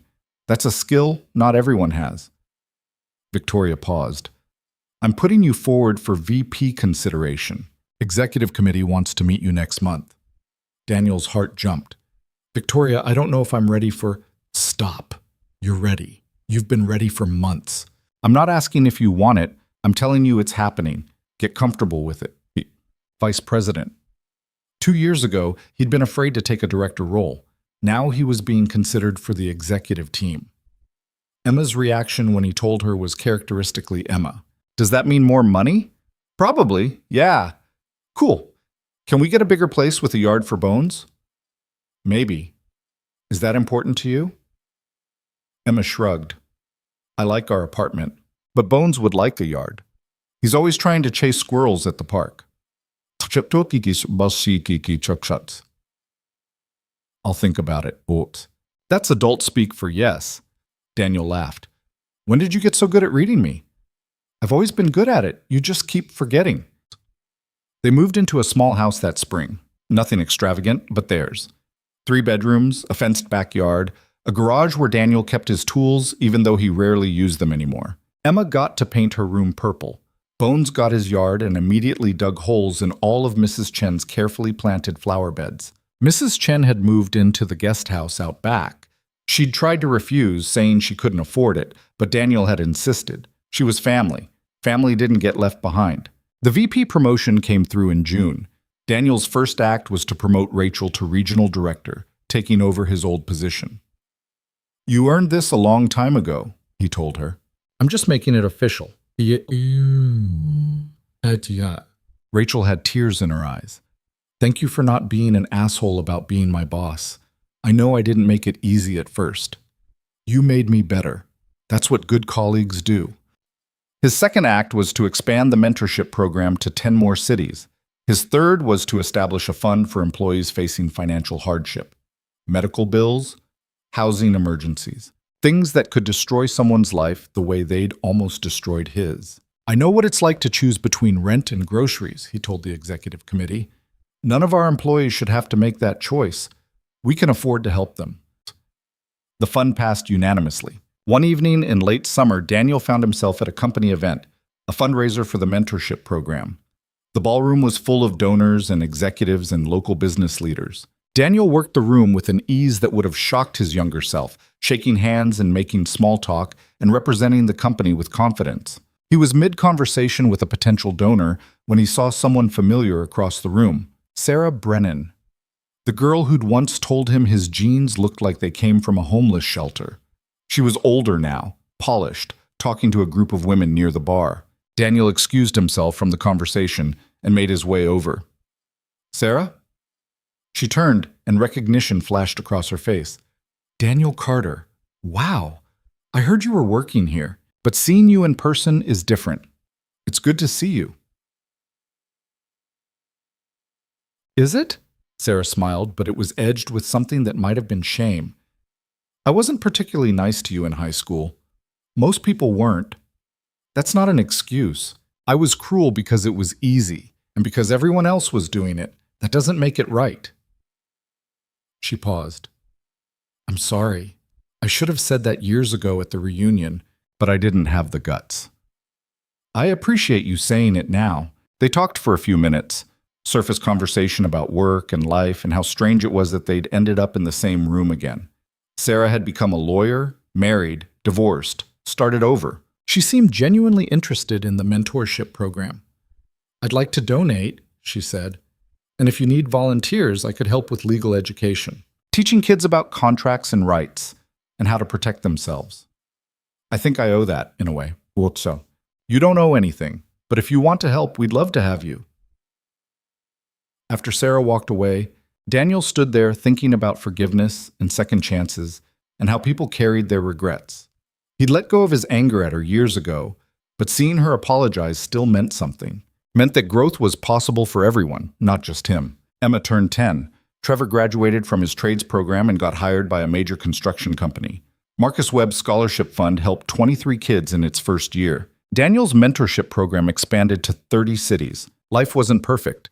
There were still hard days at work, still moments of doubt, still times when Daniel felt like he was faking it. Emma hit the preteen years and developed opinions about everything. Bones ate an entire chocolate cake and had to go to the emergency vet. Mrs. Chen's health scared them all when she had a fall, though she recovered fine and claimed everyone was overreacting. But these problems were manageable, normal, the kind of challenges that came from actually living instead of just surviving. On the 4th anniversary of the reunion, a date Daniel only remembered because Facebook reminded him, he sat in his backyard watching Emma and Bones play while Mrs. Chen read on the porch. The evening was warm, peaceful, the kind of moment that would have seemed impossible 4 years ago. His phone rang. Victoria. "Hey, you busy?" "Just watching Emma try to teach Bones to fetch. He's terrible at it." Victoria laughed. "I won't keep you long. I wanted to give you a heads up about something. I'm stepping back from day-to-day operations. Staying on as board chair, but I'm handing CEO duties to someone else." Daniel's stomach dropped. Victoria gulped. "Relax. The company's fine. I'm fine. I'm just ready for the next chapter. I've been doing this for 15 years. It's time." She paused. "I'm recommending you as my replacement." The world seemed to tilt. "You're recommending me to be CEO." "I am. You've proven you can lead. You understand operations, strategy, people. You embody everything this company stands for. The board will make the final decision, but they trust my judgment. I don't know if I can..." "Daniel, stop talking. You can. You will. And you'll be great at it. But I need you to say yes first." He looked at Emma, at this life he'd built from nothing, at the journey from that scared mechanic to this moment. And he thought about what he'd told those kids at Riverside High. Success is about what you do when you're in the middle of failing and afraid. "Yes," he said. "I'll do it." "Good. Meeting with the board next week. Wear your nice suit." "I have several nice suits now." "I know. I'm very proud of that growth." After they hung up, Emma came running over, Bones at her heels. "Who was that?" "Victoria. She wants me to take over as CEO. Emma's eyes went wide. Of the whole company? Of the whole company. That's like the biggest boss there is, right? Pretty much. Emma considered this seriously. Are you going to say yes? I already did. Good. You should be the biggest boss. You're the best boss I know. I'm the only boss you know, Bug. Still counts. The board approved Victoria's recommendation. Daniel became CEO of Hale Consolidated 6 months later, in a transition that was both terrifying and oddly natural. He'd been preparing for this without realizing it. Every challenge he'd faced, every mistake he'd made and learned from, every person he'd led and learned from in return. His first act as CEO was to establish a foundation focused on economic mobility, helping people move from poverty to stability to success. Not through charity, but through investment, education, and opportunity. The Daniel Carter Foundation, though he'd tried to name it literally anything else. Your name goes on it, Victoria had insisted. Your story is what makes people believe in it. Let them see where you came from and where you got to. That matters. The foundation launched with Trevor as one of its first youth ambassadors. The kid who'd approached Daniel after that high school speech was now 22, running his own small construction business, and speaking to other young people about skilled trades and alternative paths to success. You told me I'd be fine, Trevor said at the foundation's launch event. You were right, but more than that, you showed me it was possible. That's what this foundation does, shows people it's possible. Daniel stood on a stage much bigger than the one at that reunion, looking out at hundreds of people who'd come to support the foundation. Donors, volunteers, program participants, press. Emma was in the front row with Mrs. Chen, both of them beaming. I'm not going to stand here and tell you some story about pulling yourself up by your bootstraps, Daniel said, because that's not how it works. Nobody succeeds alone. I didn't. I had people who believed in me when I didn't believe in myself. I had opportunities that were equal parts luck and timing. I had a daughter who kept me showing up even when I wanted to quit. He found Emma in the crowd and smiled at her. What I did have control over was how I responded to those opportunities. Whether I let fear make my decisions or whether I chose to try anyway. Whether I let the people who tried to make me feel small actually make me small. Whether I used my struggles as an excuse or as fuel. Daniel paused, gathering his thoughts. Cool. Daniel, here's what I learned. Your worth isn't determined by your worst day or your biggest failure or what bullies say about you. Your worth is determined by what you do with what you're given, how you show up, how you treat people, whether you help others when you have the chance. He looked around the room, making eye contact with as many people as he could. This foundation exists because someone once showed me kindness when I needed it most. Because Victoria Hale saw potential in a scared mechanic and gave him a chance. Because I want to do the same thing for others. Not save them, but give them a shot. Let them save themselves. The applause was thunderous, but Daniel barely heard it. He was looking at Emma, at the pride on her face, and thinking about all the moments that had led here. The reunion where he'd almost walked out. The snowstorm 15 years earlier. Every choice to keep going when quitting seemed easier. That night, after the event, Daniel and Emma sat in their backyard. Bones was asleep at their feet. The stars were out. The world felt quiet and right. Daddy? Emma's voice was soft. Are you happy? Yeah, Bug. I really am. Good. You deserve to be happy. So do you. Are you? Emma nodded. I think so. I mean, school's hard sometimes, and Madison can still be annoying, and I wish Mom was here, but yeah, I'm happy. Daniel pulled her close. Your mom would be so proud of you, of the person you're becoming. She'd be proud of you too. Yeet bum? They sat there in comfortable silence, and Daniel thought about Sarah, about how much he wished she could see this. See Emma, see the life they'd built, see that they'd made it through the impossible. But maybe she could see it. Maybe wherever she was, she knew, and maybe that was enough. I love you, Bug, Daniel said. Love you too, Daddy. Yeah. 5 years after that reunion, Daniel Carter stood in his office, the CEO's office now, With its ridiculous view and its shelves filled with photos of Emma and awards he still felt weird about, and took stock of his life. He ran a company worth $12 billion. He employed hundreds of people across multiple states. He'd been featured in Forbes, invited to speak at conferences, asked for advice by people who used to ignore him. But none of that mattered as much as the other numbers. 83 kids had gone through his mentorship program in the past year. 42 families had been helped by the Employee Hardship Fund. Trevor's business had hired 6 people, all from disadvantaged backgrounds. Marcus Webb's scholarship had grown to support 100 students annually. Emma was thriving. Good grades, good friends, good kid. Mrs. Chen was healthy and happy in her guest house, cooking for them and spoiling bones rotten. Rachel had just been promoted to senior vice president. Patricia had come out of retirement to help train new mentors. And Daniel had learned something that seemed obvious in retrospect, but had taken him years to really understand. Success wasn't about proving the bullies wrong. It was about proving yourself right, about becoming the person you needed when you were at your lowest. His phone buzzed. A text from an unknown number. "Mr. Carter, this is Trevor. Just wanted to let you know we got the contract for the new community center project. 300 jobs, all going to local workers. Couldn't have done it without what you taught me. Thank you." Daniel smiled and saved the number, added it to his contacts under Trevor, success story. Though really, Daniel thought, they were all success stories. Everyone who'd been given a chance and taken it. Everyone who'd chosen to try instead of quit. Everyone who'd helped someone else climb up behind them. That was the real measure of success.